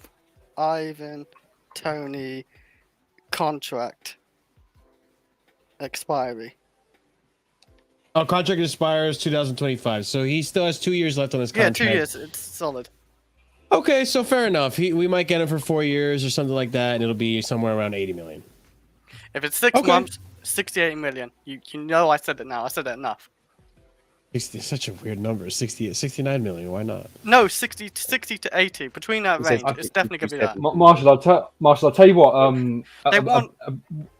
If we want to avoid paying a lot of money, we should go to the Premier League and say, you know what's a better punishment than a suspension? To send him to a mid-table club. Look how much That would be Nunes brilliant. cost you for one good year at You know Benfica what? as well. This is the 80 one time. million. Let's see what the clear says. Price will drop for Brentford. Can't afford to have him out so long. They will have to sell. Having said that, the price will go up depending on how many clubs are in for him. Fair enough. Fair enough. Yeah, there's multiple factors. I that would pay determine 80 million for Ivan Toney still. Though, I think I 80 would max. too. I think I would too. But we'll have If to it's see 6 months. because we're gonna have to see what more details come out regarding his ban. If it is gonna be just 6 months or if it's gonna be extended, depending on what proof or what evidence comes out as they continue to investigate. I don't know with the investigation just yet. So we'll see. But hey, Ivan Toney is a good shout, and if we can get him at a reasonable price because of this suspension, I'm for it. It's I'm not for it. selling. And don't forget, we're minted. So who cares? He's a goal scorer in the Premier League. Why is it too much? Yeah. 2 years. How much is a goal? How much is a goal scorer? How much do you value a goal scorer at, Sammy? 30 to 40 million is not fine. We're not living in 2012. Let's go ahead and continue on to the next topic I want to bring up with you guys, which is some youth updates. Let's talk about it. Why not? So, new things to bring up. Andrey Santos. I forgot about So, this guy. Yeah, everyone did. That's why I'm talking about it. So, more on Andrey Santos. Chelsea is set to cover his salary until the end of June, while he will be playing for Vasco da Gama on loan. As the Pedrosa reported, Andrey will return to Colwill in July, not in December, as previously agreed with Palmeiras. So that's a little bit of a bright a bright spark or bright news for next season. He'll be available. We won't have to wait until December. We can have him as soon as the beginning of next season. So that's good. We'll like to see how he develops at Vasco da Gama. It is a good team. I have heard of them. And good news on Andrey Santos. It is a little unfortunate that we're paying his salary. I don't know how that came to be, but I'm sure his salary's not much anyways. It's not much. Yeah, I don't know. Do you guys have any input on this one before I move on to the next youth we're going to talk about? No really input on Santos. Just like me and Scott have said in previous streams, let's just hope that this has been well thought out. Let's hope that there's some sort of way that Santos will be guaranteed to get minutes in that team, because our loans this season, in terms of a development perspective, have been pretty atrocious. So let's hope this breaks that trend. Let's go ahead and continue on to the... You're going to say something, Scott? I was just going to say, I was looking at where Vasco da Gama finished last season. They just got promoted to the first division of Brazilian football. Oh, great. So Good for them. I did not even realise that. So yeah, I don't know how well they're going to do as a team next year in the Brazilian Premier League, or the Brazilian Serie A, sorry. But yeah, like he'll get a lot of minutes, especially because I believe this was the club where he came from originally. Yeah, there you go. Jay just confirmed it. Yeah, thank you, Jay. So he'll definitely get minutes. I'm hoping it's kind of a Martinelli case where even though he's going to be getting minutes for like a poor team, he's still going to develop well and he's going to come into the team and perform just because. At the end of the day, it is a step up from his previous level, which it would have been at Chelsea anyway, likely anywhere else he would have gone potentially. So I don't particularly mind it. Yeah, I guess the only thing that's like annoying for me is just like seeing where he could have gone and seeing where he is going is like a bit of a disappointment because like Wasn't it Palmeiras Palmeiras? They Yeah. wanted. would have been Yeah. incredible. Like he would have been playing in so many different competitions across football. Like he would have been playing in obviously the Brazilian Serie A, Libertadores, yeah. in the Libertadores. I don't know. I don't know if they were actually in any other competitions apart from that, but also just playing in that team. Like you're playing for the best team in Brazil, so Yeah. would have been sick, but wasn't to be. Thanks, but we'll see. At least he gets to come back to Chelsea in June, and we can assess him from there. As long as he gets playtime, which I'm sure he's going to. So on to the next youth that I want to talk about is this guy. Remember him? Chelsea are preparing a new contract offer for Levi Colwill, according to Matt Law. So Levi Colwill, look, I haven't been keeping track of him, I'm not going to lie, but Brighton's been doing good. I don't know if he's earned his start at Brighton. I think he had a few starts under Brighton. But yeah, I don't know what's been going on with him lately. He's been good when he's played. He's been very good when he's played. Good for him because he was talk of the town during the summer. I remember that. And he wanted to start at Chelsea. Tuchel had issues with that, and he wanted to leave if he didn't start or was, promised starts at Chelsea. But at the same time, like, kid, you haven't even played in a Prem. But it's good to see that for Brighton, he's been performing well based on what you guys have been telling me. I don't know, but how do we feel about Colwill coming back? Promising? I want him to be involved in the squad next season, and this kind of goes back to what I was saying about the Koulibaly thing. Like, if you got Colwill come back, maybe Gvardiol coming in. Like, like we're sorting out our centre back depth for like the next few years. Yeah. Mm-hmm. Oh, I didn't know he was injured in the beginning of the season. Okay, that explains a lot more. I thought he just wasn't being played. I think he was injured in the pre-season. That's why he didn't feature on Tuchel. Oh. Yeah, I think after his injury, he played against Liverpool. I think he might. If my memory serves me correct, he made one substitute appearance in the preseason. It amounted to nothing. It was like one of those, last 5 minutes of the game kind of substitutions. And against Arsenal? He wasn't injured in preseason. I thought he was. Didn't play. He's only been injured once this season, and it was at the end of January. Okay, fair enough. All right. Well, good to see that he's doing well. And I think this is definitely Chelsea. This is the way we should be doing it with these. We've got homegrown players, and I know the reports have been to, we want to sell the homegrown players to raise funds to balance FFP.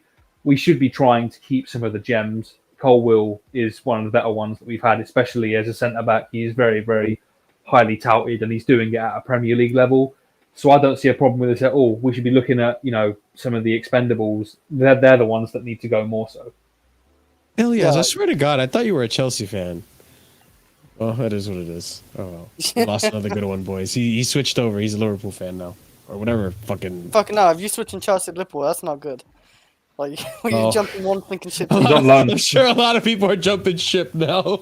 Yeah, but that's not a good ship to jump onto. Listen, another top 6 side. Why not? All right, let's move on to the next. No, we're not taking Pep Linders.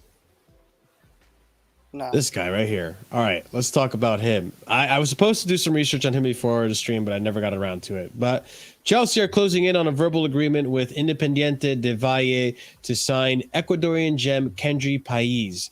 Deal close to be completed.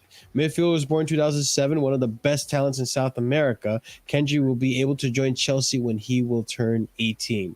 That last bit of phrasing makes me think that this deal is pretty much across the line. We're just waiting for him to turn 18. It is. Yeah, it's basically completed. He just can't join yet because he's 16.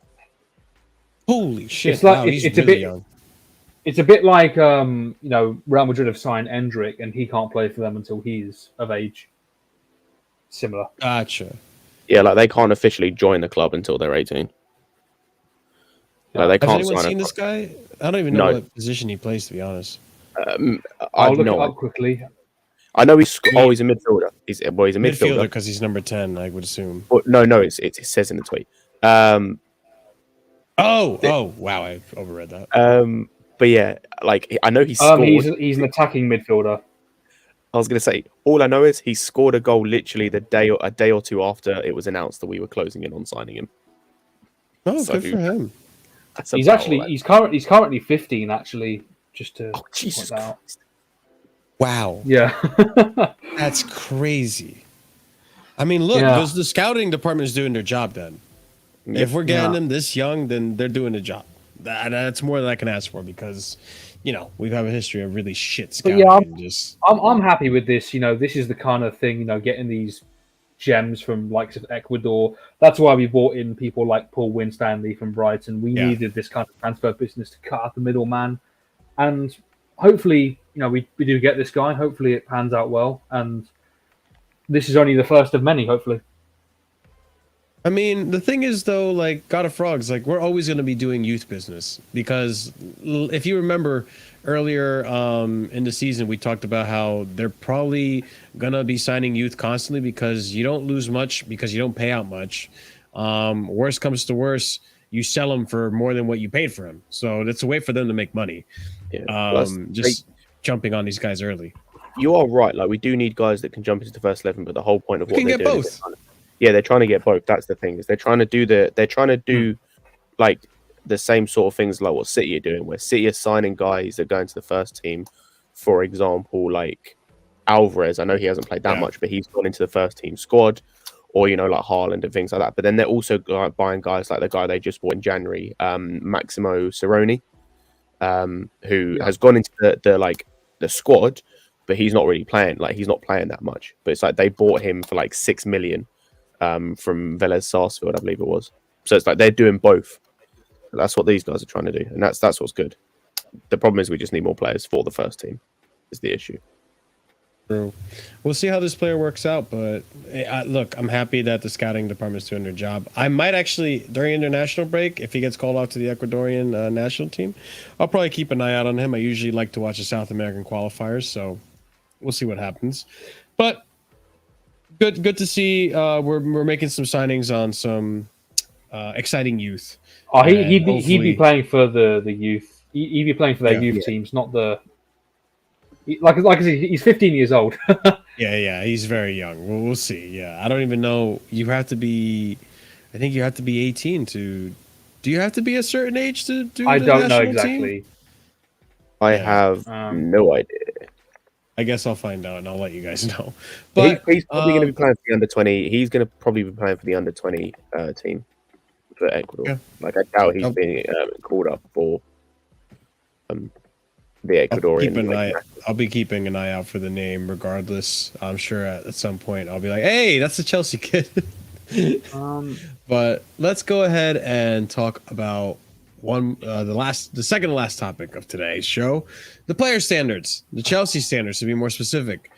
Some players have come out with some comments about recent form and recent things have been happening. So let's go ahead and give that a quick little read through. Simon Phillips reporting, Reece James, the media and everyone on the outside makes a lot of noise, but about the form we're in, we know where we are in the table. We know that the results haven't been up to standard. It's something we are working on as a team, and we are sticking together to put this right. Reece James continuing on. We're not where we want to be, and expectations at this club are very high. A lot has happened this season. We've had the change of ownership, new coaching staff come in, and we've got a lot of new players, and it's not always easy to adapt straight away. Sure. I'm sure this is a lot of PR stuff, but continuing on.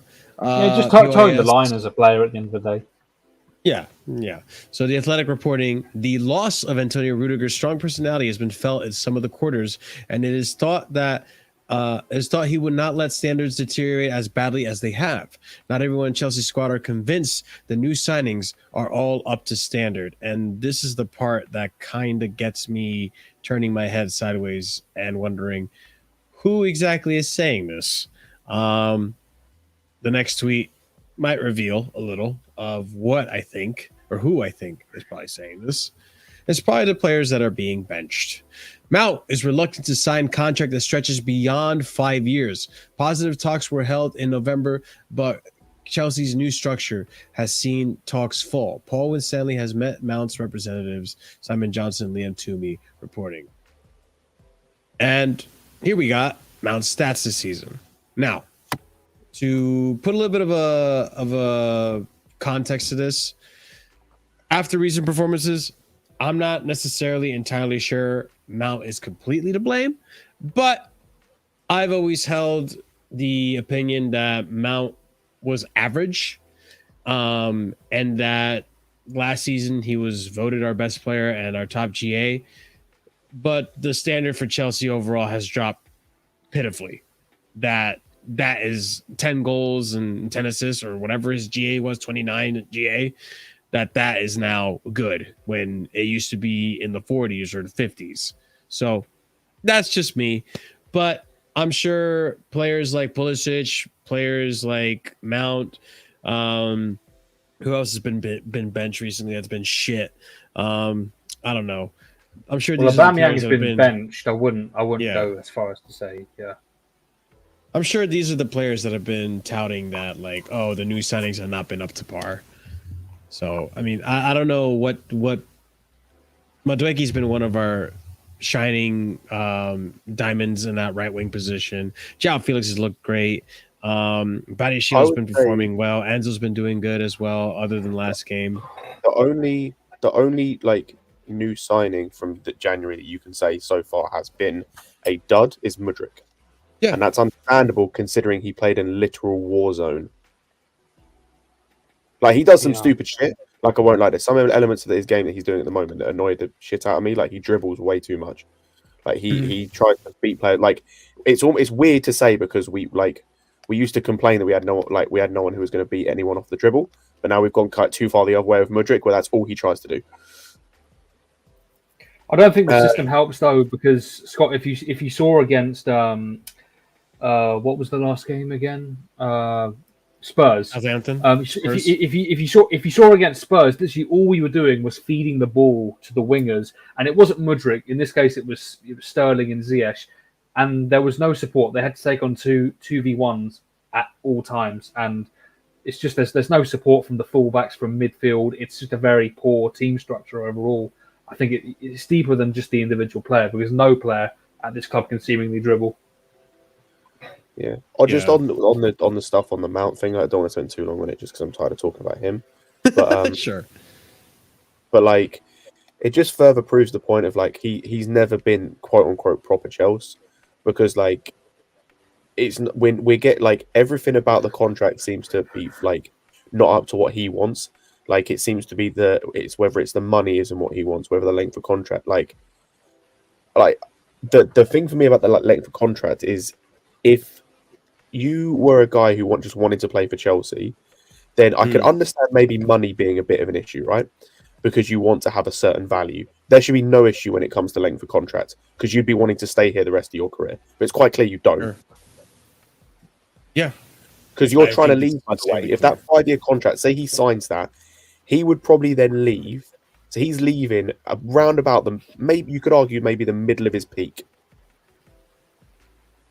Yeah. Like the middle of his peak years. Why would you be wanting to leave Chelsea at that point? Yeah. It tells me that he has plans to try out other clubs, that he wants to put himself out there. And that's fair enough. I mean, that's fair enough. I mean, at the end of the day, you know, as a player, Mount didn't tell us that he's proper Chelsea. He didn't tell us that he's going to play here. That's something the fans. That's Johnny Minerals and them lot saying that wasn't. Yeah, it's the same. It's the same kind of like argument I have about the money. It's like that is you wanting the money you want isn't a problem, right? Because at the end of the day, your career is short as a footballer. That's why I don't blame Oscar for going to China. I don't blame any of the players for going to China, because you make your bag, bro. Like go out and try and get that money.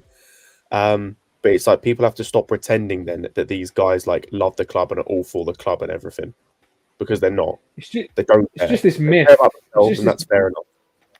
It's just this myth, yeah. Like you said, you know, loyalty is dead now. You know, we don't have these. You rarely have one club players anymore. I mean, you even saw, you know, like Messi, he's gone to PSG. You know, we thought he'd never leave Barcelona, and albeit it wasn't entirely up to him, he left. There's just rarely that one club player anymore. people have got to realise that instead of starting to fantasize over it.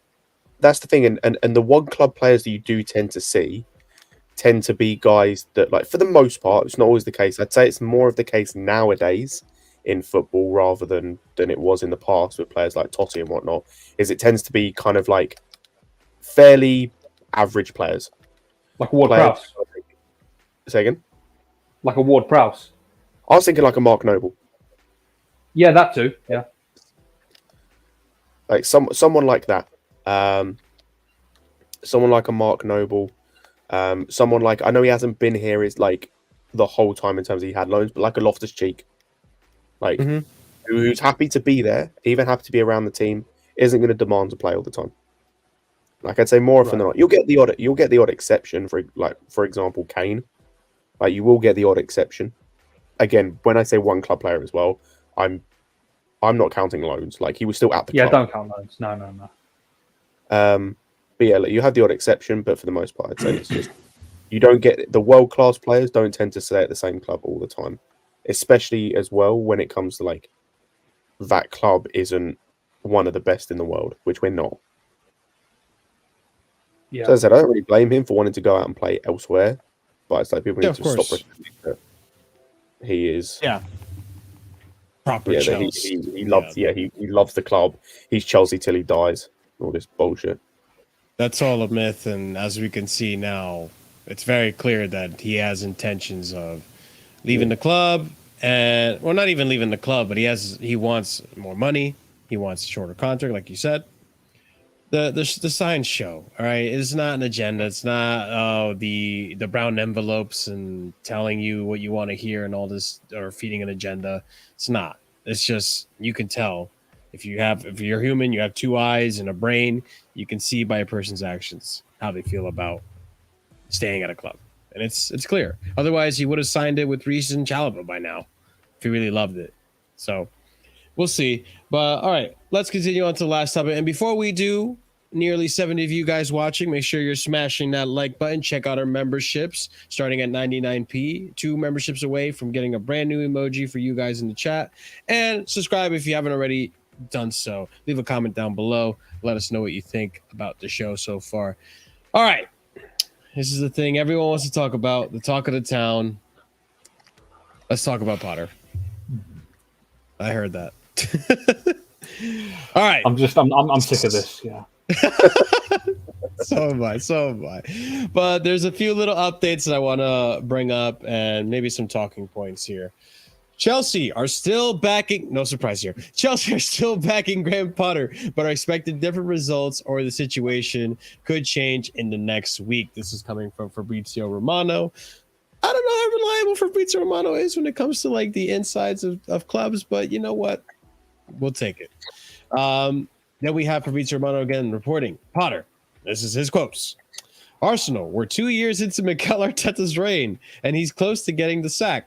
People wanting him out, disaster. And of course, now things have changed. Klopp at Liverpool, they haven't got the results. All of a sudden, people want him out. It's just the nature of football. That's just life, right? Turn it off.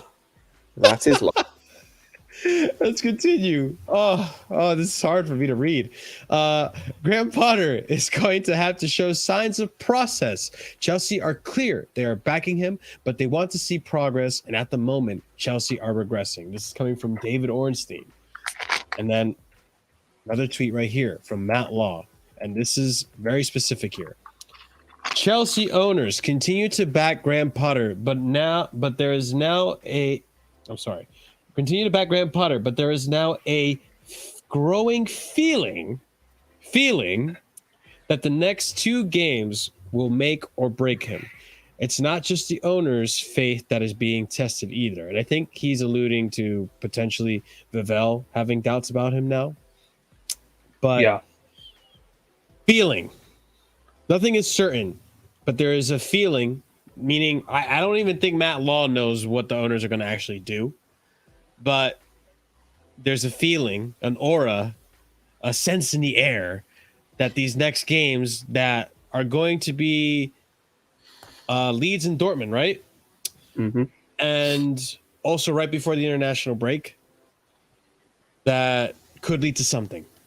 I don't know. I don't know how to feel about it. I have this eluding sense that if Potter were to get some wins, he's staying until the end of the season. And I've stuck. Anyway. I think also that the idea that the owners are going to just throw away money and sack him now, I think it's a little bit naive to think that way, guys, because you got to remember these guys are business owners. Yeah, they're minted and all, but they're not going to throw away 90 million out the window. I think there is a clause that they're waiting to get hit before they can give him the sack, and also considering who they're going to bring in. They have to do the research. You have to look into the potentials, which we will talk about the potential managers. And yeah, who's the right fit for the job? Who's the right replacement? But yeah, there's a feeling. There's nothing confirmed that these next 2 games are going to be pivotal. But journalists are going to do what journalists do best, and they're going to try to feed you a story or a narrative.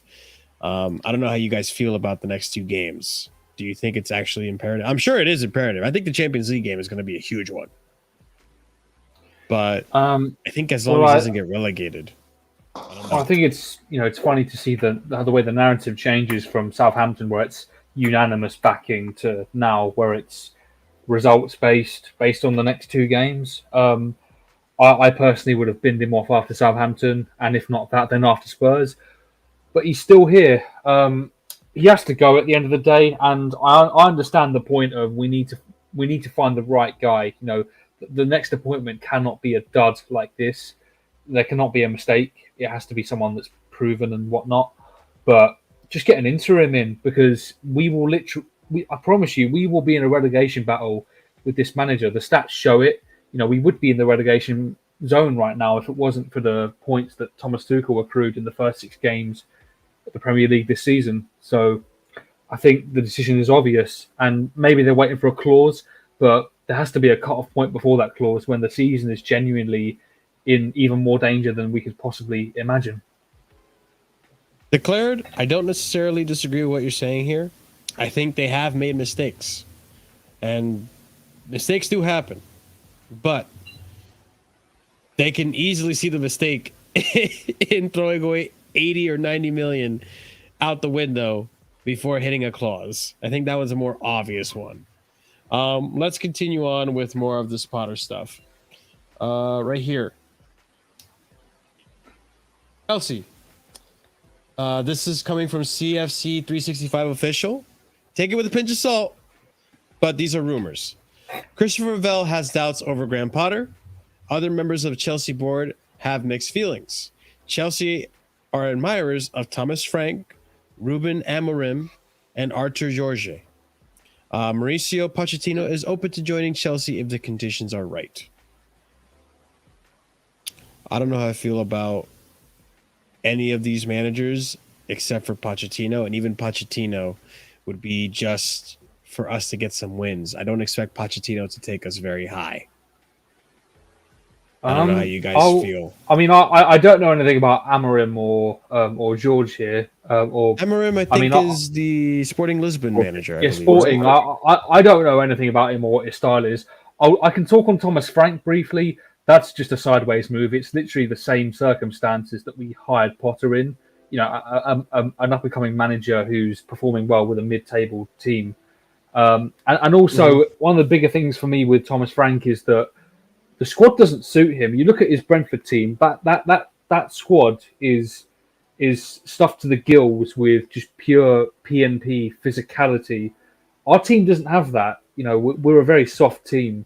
We'd have to overhaul almost the whole squad, and some may say we have to do that already. But looking at the signings that have been made under Bowley, not many of them are physical profiles. So I don't see that as a good fit at all, both in terms of the results basis, because it could literally be the same thing as Potter. The circumstances are the same, and also based on the squad that we currently have and the signings we've already made. Do any of these signings tickle your fancy, Scott, or any of these potential managers that are being rumored?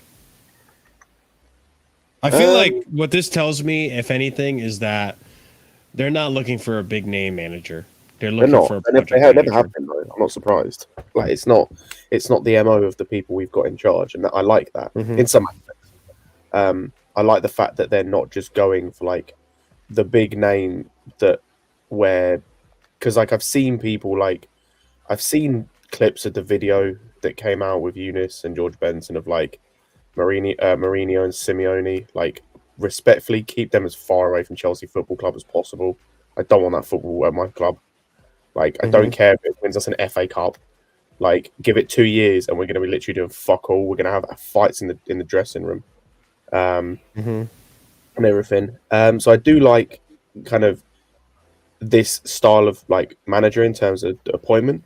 The only thing that worries me, especially with Thomas Frank, right, is what is the difference in where the opinion on him is now to the opinion on where Graham Potter was when he was at Brighton? Yeah, that's exactly what I said. Yeah. Yeah. Where's the difference? Like it's the same shit. Like, and Thomas Frank might be a very good manager. That's not anything against him. It's just He is. This is the problem of like this. The way people are looking at Thomas Frank is the same way people were looking at Graham Potter when he was at Brighton, and rightfully so. I will say rightfully so, because Graham Potter deserved to be looked at in that way because of the work he did at Brighton. It's just a bit difficult to judge. With Ruben Amorim, I don't really know much about him apart from the fact that he was the coach when Sporting won the league, the Portuguese league. Apparently, he has a really good win rate.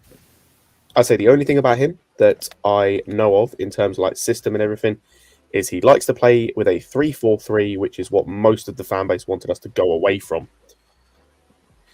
So don't quite know how the fan base will take that, going back to that system. And then I don't know anything about that other guy.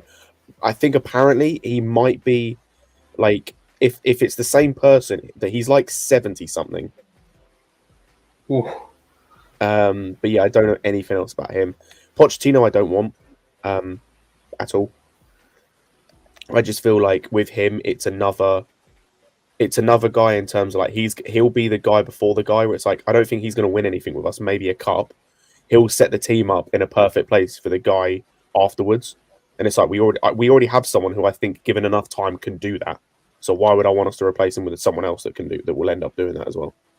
I've said before, my preferred choice is Hansi Flick. That is my first choice. Bar that, I don't really know, to be completely honest. I got a nice little stat for you guys, thanks to Kafka's View, to check out. So, right here, we have the win percentages of each manager that's in that tweet.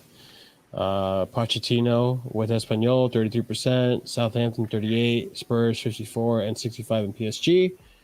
Can I just say, like, that go for it. I get the point of doing this, but win percentages is such an odd and skewed way of looking at things. Because, like, as you can see there, Pochettino's win percentage at Espanyol is terrible, but Espanyol is not a great team. And it's like, Amorim's is really good at Sporting, but they've got like 3 teams in that league that like compete on a regular basis. So I'm like, I do get the point, and it can be useful in some instances. I also do think it's a little bit skewed in terms of like, it just looks it's a bit like skewed in terms of, because look at Thomas Franks, for example, as well. Like, it's not great, but again, he's not managing like world-class teams. So it's just a bit definitely better than Potter's though. And also, wouldn't Thomas Frank there, the Brentford percentage there, wouldn't that also include his time in the Championship where he was one of the best teams in that division? That is true as well. Probably. Yeah, probably. Actually, that's fair. That's fair. So it is a little bit they were pushing promotion for a good few years before they actually got it. True. It is true. But just going back to the Potter thing, so something I wanted to bring up. Like, I keep seeing this like comparison to him and Arteta and him and Klopp, and I get it because of like, like they were given time, right?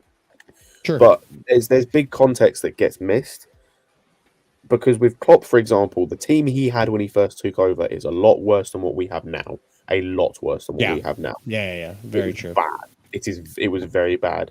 And he did have some bad runs, but you could see the changes he was making in the team, especially from a mentality standpoint, very early on. We can't see that with Potter. Also, I believe in his first or second season, Klopp got to the final of the Europa League with that Liverpool team and lost to Sevilla, I think. So he still got to the final of the European trophy. And with the Arteta thing, like the thing that Arteta had that actually helped him was he had 2, I think, years or a year and a half of COVID football, no fans. True. Yeah, that was a bit. Yeah, it's something I I think overlook a lot. Yeah, I've been thinking that. If we had that right now, I think Potter would massively benefit, but he doesn't. In the same way that I think Arteta would have hurt him more if there had been fans there at the time. But also, there's the thing. He also won a trophy in his first season, regardless of the football that he played and how he went about winning it. Like you can say it was terrorist football because it was bordering on still won a trophy at the end of the day. Yeah. Thank you, Frank Lampard. Oh. Let's go ahead and I got 3 more tweets for you guys, and then you brought up Arteta, so this is going to come up as well. On the Potter stuff, speaking to people around the club, there was an expectation from players after Southampton game they'd be chastised almost, but it was still measured from Potter. Players were surprised. This is coming from Adam Newsom during the Bridge podcast. It's not an ideal place where you want to be when people are referencing Tuchel back at you because that era is over. But it shows players sometimes do need to kick up their backside, which is very, very true. Let's continue on. Simon Phillips reporting here. Mikel Arteta on the Potter situation. And you know it's bad when fucking Arteta's commenting on our situation. But all right, we continue. You got asked in the press conference. At the end, you have to win football matches because you know that if the run continues, that it is unsustainable. I knew I had to win. I'm sorry. Just the standards have dropped so bad. I knew I had to win against Norwich and win against Burnley, and then everything else helps, and the environment starts to get better. Marshall, I think he's referencing specific games against Norwich and Burnley. Do you remember, I think, last season when he lost 5-0 to City and 2-0 to us? They were bottom of the table. I think it was around that time where there were crazy talks about him getting sacked. And there were Norwich and Burnley were the next 2 games. So it's referencing specific games, not just beating the clubs Norwich and Burnley. That's what I thought it was. Oh man. Well, we need the same thing. We can't even beat Southampton, can we? I know. We need to beat Everton soon. Who, by the way, got beat tonight by Grimsby. Yes. Oh, you're talking about Southampton, not Everton. Oh my days. Yes, Southampton. We're so in the mud. Oh god. The statistic. Oh, okay. Let's continue. All right, and this is the last tweet I got for you guys. Chelsea are not speaking to any people to hire another coach, but they are very well informed about the internal situation around Graham Potter. This could change around the next 2 games. They want to see a big change in results.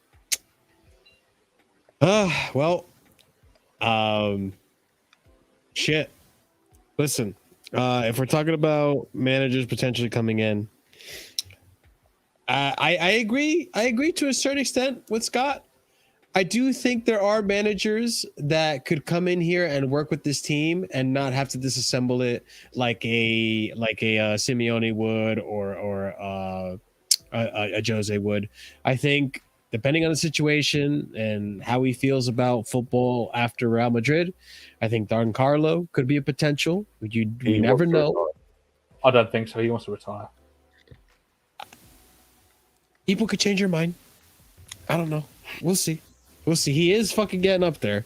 But if we don't get Don Carlo, I really wouldn't mind a Luis Enrique. I think Luis Enrique can get something out of the youth in this team. We saw what he did with Gavi and oh my God, what's the other player in Spain's midfield? Pedri. Thank you so much. Well, you saw what he did with Gavi and Pedri in that midfield. Got something out of Morata in Spain. Take that as you will with a grain of salt.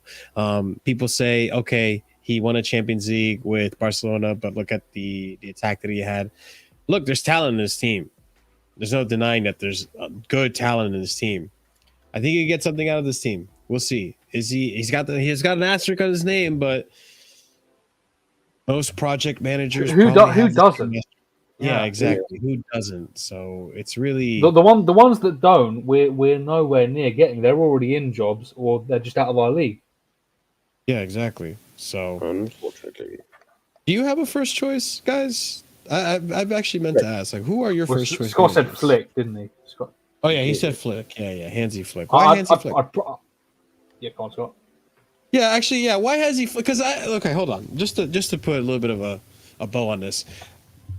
I'm confused about the Hansi Flick links because if any time he was going to leave Germany, it probably would have been right after the humiliating group elimination or group stage elimination at the World Cup. But he chose to stay, and he's persisting with the Germany project. Why would he leave Germany to come to Chelsea? No idea. I'm not even saying he's going to join. He's just my first choice. Okay, fair enough. No, it's because like when, at least you're saying that. every other Chelsea fan seems so deluded in this idea that he was at Stamford Bridge. Like, look, as much as you don't rate Havertz, he was watching two German internationals play football. That's why he was at the Bridge. But yeah, like the thing is, like, it's like when we sat Lampard and we got Tuchel, and Tuchel, it wasn't even my first choice. It wasn't even like someone I wanted in. No, my first choice was Ten Hag, and we would never link with Ten Hag. Yeah. And like, he was still my first choice. like, yeah. I know.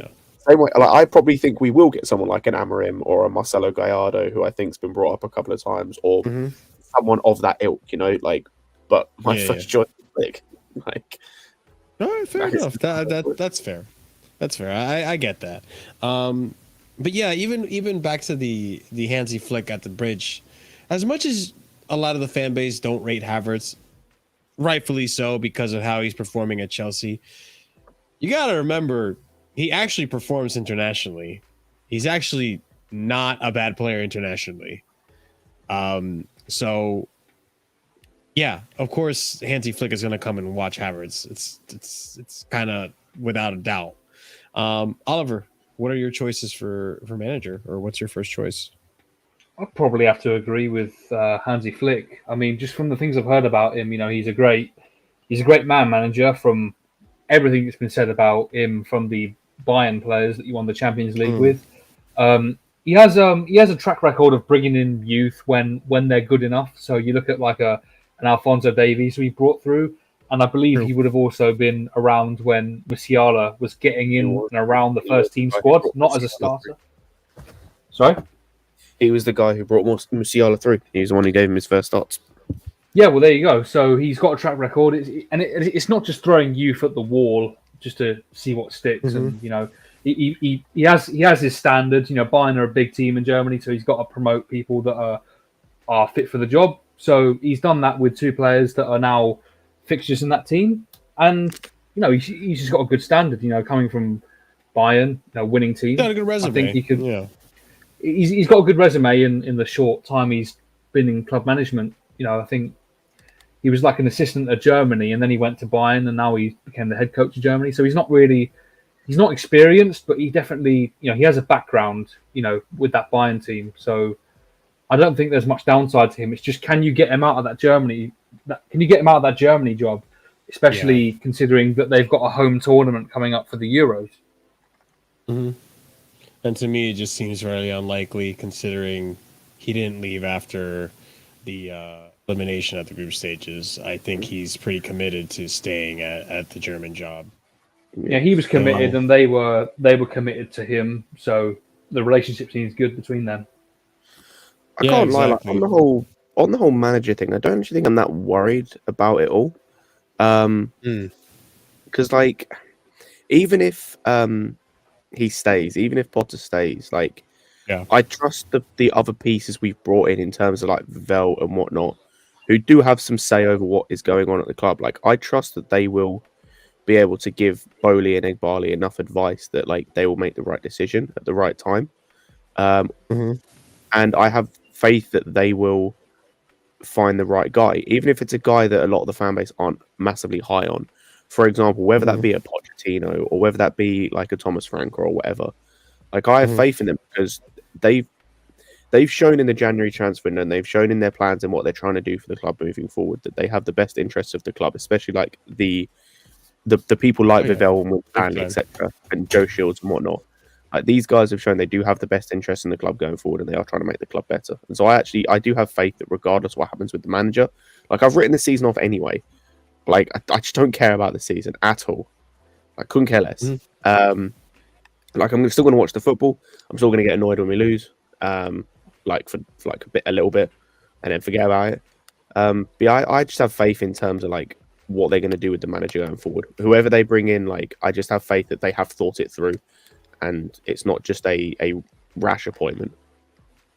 Scott, I just wanted to ask Scott about the season. Are you not worried about us getting dangerously close to the sort of bottom quarter of the table? Actually. That's the only thing that has me concerned this season is relegation. I'm not. The only reason I'm not concerned about relegation is because I had a little look the other day at the table, and yes, I don't know where we're going to pick up points, but for me, there are too many teams below us. We've done a good job in terms of the start of the season. At picking up points there, where I feel as though there are too many teams below us where not all of them can pick up points, so we're going to finish above some of them. Like that's a really bleak and depressing way to look at it. But like we're 10th, right? And I know we're only 9 points away from bottom of the table, but that's 10 other teams that are below us, and I don't think all those 10 teams can pick up enough points where they can all overtake us, or even 7.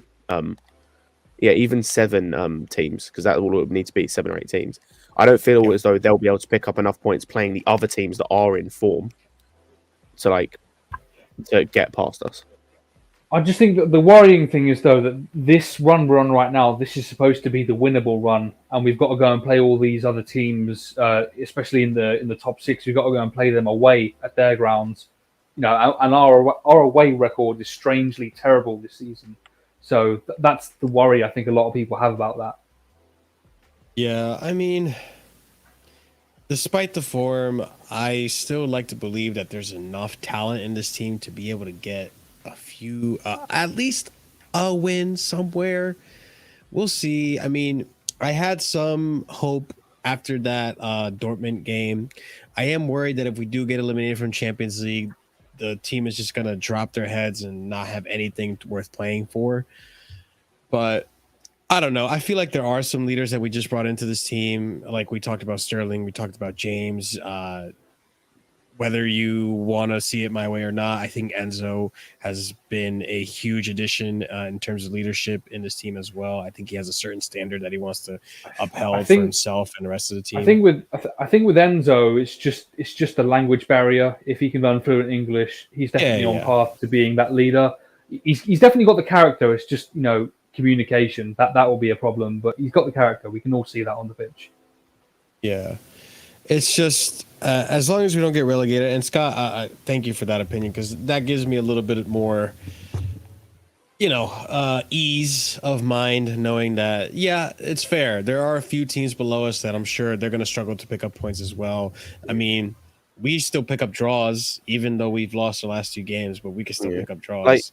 So don't get me wrong, like there's a high likelihood we finish probably around 14th, 15th, and I've accepted that. Like that's probably where we're going to finish this season, but that's not relegation. And then come the summer, we don't know what's going to happen in terms of whether these owners are going to pull the trigger or whatnot, whether Vivell is going to decide that he wants, he's got his eye on someone else. But yeah, I just think there's too many teams below us, and they can't all pick up points. I'm looking at just for example the games this coming weekend. You've got Southampton and Leicester playing against each other, both who are below us. They can't both, unless they draw. And at the end of the day, that doesn't really help either team, especially Southampton. You've got Nottingham Forest versus Everton; they're both below us. You've got Villa, Palace, both below us. Bournemouth are below us, and they're facing Arsenal. That should be an easy win there. You've got Tottenham, Wolves. You should hope Tottenham win that game. Wolves are below us. Obviously, there's going to be more games throughout the season, but I don't feel as though the teams that are below us can pick enough points up. And I would like to hope that at least because this is the thing. I find it so hard to believe that this is the same Graham Potter that was at Brighton. It seems like a totally different person. The thing is, he did have moments at Brighton. That's the thing. He did have these games. Did have hard moments. he went on these runs at Brighton. He had a 2-month winless run. Yeah. The thing that's annoying more than anything is not the win record, because I think that exacerbates the issue entirely. Because I think if the win record was better, it would be easier for fans to kind of judge him in terms of how the team is playing. Like the fact that the team is playing shit is exacerbated by the fact that the win record is as bad as it is. But for me, it's just like the thing with Brighton is, even though maybe his team's like they had the winless run, you could see the style of play. Like, and there's nothing of that at Chelsea. Exactly. Like, there's no style of play. It doesn't look like there's a game plan or anything like that. And that's the bigger worry. Yeah. So I mean, we'll see. Let's hope for something to happen and pick up soon, because God only knows Potter needs it, and we'll see if we can. Let's just end the season. It is a write-off season. We're not going to get top 4. We're not going to get any of that stuff, but maybe something might happen. Maybe something might click. Who knows? Hopefully it does. And like Scott said, if the owners did anything right, if you want to give the owners credit for anything, if you really want to discredit everything they've done, if you want to give them credit for anything, is that I think they did hire the right people for the job. I think they did hire Paul Stanley and Vivell and all these Shields. I think they have the club's best interests in mind. So on that note, guys, we're going to go ahead and end the show right here. We are going to be rating Carefree Lewis. So not Carefree Lewis, I'm sorry. We're going to go ahead and be and raid Sarcasm City. So make sure you copy and paste that raid message and you spam it into their chat to let them know who and where you're coming from. But guys, as always, thank you so much for watching. Make sure you're smashing that like button. Hit the bell notification so you don't miss any of our future streams whenever they might come up. Also, make sure to check out our memberships. Our memberships is the best way to support the channel. And if you would like to do so, feel free to do so. You get emoji, a lot of other perks as well. And you get more the more memberships we get. 2 more memberships away from unlocking more emojis. So make sure you guys check that out. Links in the description. Leave a comment down below. Super chat, all that fun stuff. Super thanks, all available. Thank you to Scott. Thank you to Oliver for joining me. Ahmed, Winter Surfer, Alex, and everyone who came in earlier. Chris as well for coming in on the show. Next time we will discuss will probably be Saturday after the game, unless I come up with something crazy to talk about. Yeah, Saturday. Yeah, Saturday 3 p.m. Oh, of course. Saturday. The game is on Saturday, but we'll be discussing. That'll be a 10 for you, Marshall. Yeah, it'll be a 10 o'clock stream for me, 5 o'clock stream for you guys. So, yes, ladies and gents, thank you so much for watching. Head on over to Sarcasm City and spam that raid message for me. I'll see you guys later. Thank you very much for joining us, and stay casual. Peace.